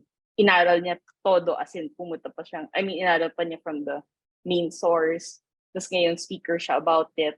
And he lives by the principles of it. Kasi he learned from it eh. Ganun niya in-overcome yung transgression. So, ganun din. Parang if it happens, then it happens. Let's say, nagbigay ka ng comment, nag-post ka na okay, fine. Naka-hurt ka ng, let's say, ng other people. Pero you can do something about it then later on. If you want to learn from that mistake and you are truly apologetic. Again, balik tayo sa self-reflection, balik tayo sa intentions, balik din tayo sa understanding. Kasi kung wala ka namang remorse at there's no point, di ba? Kung wala ka rin naman, kung intent mo naman din talaga is kasi nga nandun ka heightened emotion ka, gusto mo talaga i-cancel yung mga other people, ganyan, then, ayun, baka in time, it happens. Kasi sometimes, people change din eh. And I think it's a very positive thing that people can change. Ayun. But the thing is that even if people change, you try to look for consistency then in their actions, in their words. Yun. I don't know kung nasagot ko yung question. It's a hard question. Yeah. There are many ways to go about it then. Yeah. But like what we are discussing pa kanina na we will go back talaga to our personal reflection. What is our objective on posting such things? And what is our objective in engaging on such conversations? And yeah, babalik at babalik talaga ito sa. So, yeah, thank you so much, Miss Burns, for your time in sharing generously all of your experiences and ideas on this topic of cancel culture, smart shaming, and online trash talking. And now we will be awarding you with the certificate of appreciation. Let me read again the citation that the certificate is proudly presented to Bernice Soriano for sharing her invaluable knowledge and expertise on smart shaming, cancel culture, and online trash talking during the Media Civics Lab live masterclass on creating a culture of positive participation, given the 7th day of January 2023 in Manila, Philippines, and signed by the founder and president of Break the Fake Movement, Mr. Gabriel Billones Jr. Once again, thank you so much, Ms. Burns. Thank you. Salamat.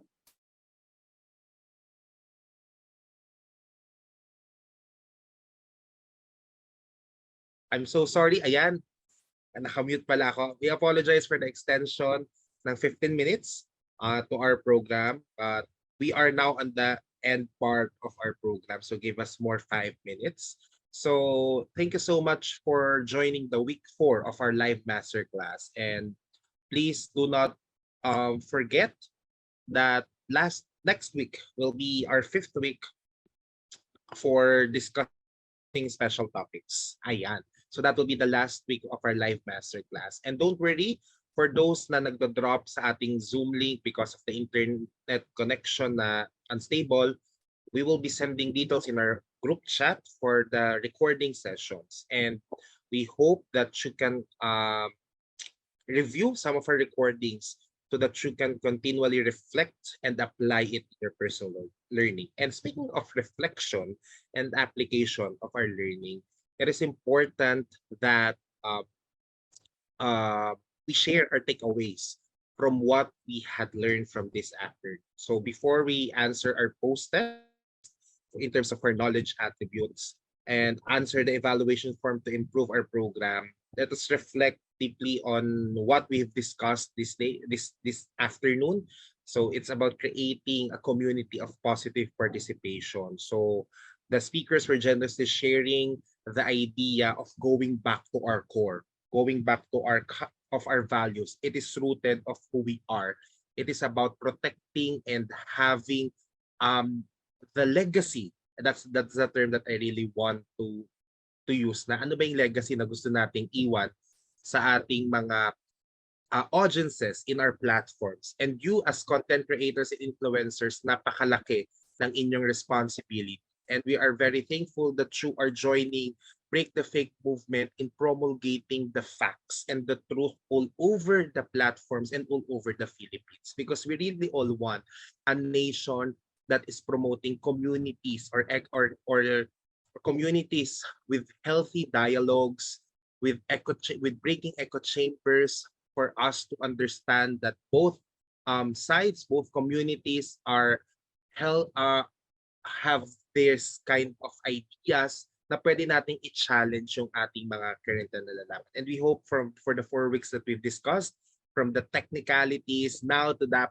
values formation, we hope na marami kayong natutunan. And also, the one thing that we can remember is safeguarding. We should always be remembered to safeguard ourselves and also the public audience we serve. Because at the end of the day, we are all here to promote social good for social change. And with that, thank you again so much. And we will now be sending the links for our post test and evaluation. Make sure to accomplish this within the day. I'll be sending it to our group chat. And before we end, syempre, let's have a group photo. Ayan. So we encourage everyone to turn on their cameras for our group photo. And thank you so much to our speakers for staying until this time. So we appreciate your time and effort na hanggang ngayong oras ay nandito pa. And lalo na kayo sa ating mga kasamang content creators. I know it's a busy Saturday, but you choose to learn today. Ayan, so we're giving more time for those na kaya mag-turn on ng camera. Please turn on your camera so that we can include you in our group photo. Okay?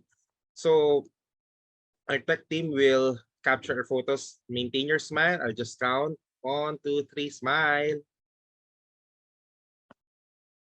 And again, let's have another shot. 1, 2, 3, smile. And last, let's have another shot. 1, 2, 3, smile. And there you have it. Thank you so much for joining our live masterclass this afternoon. Don't forget to accomplish the 2 important links for today.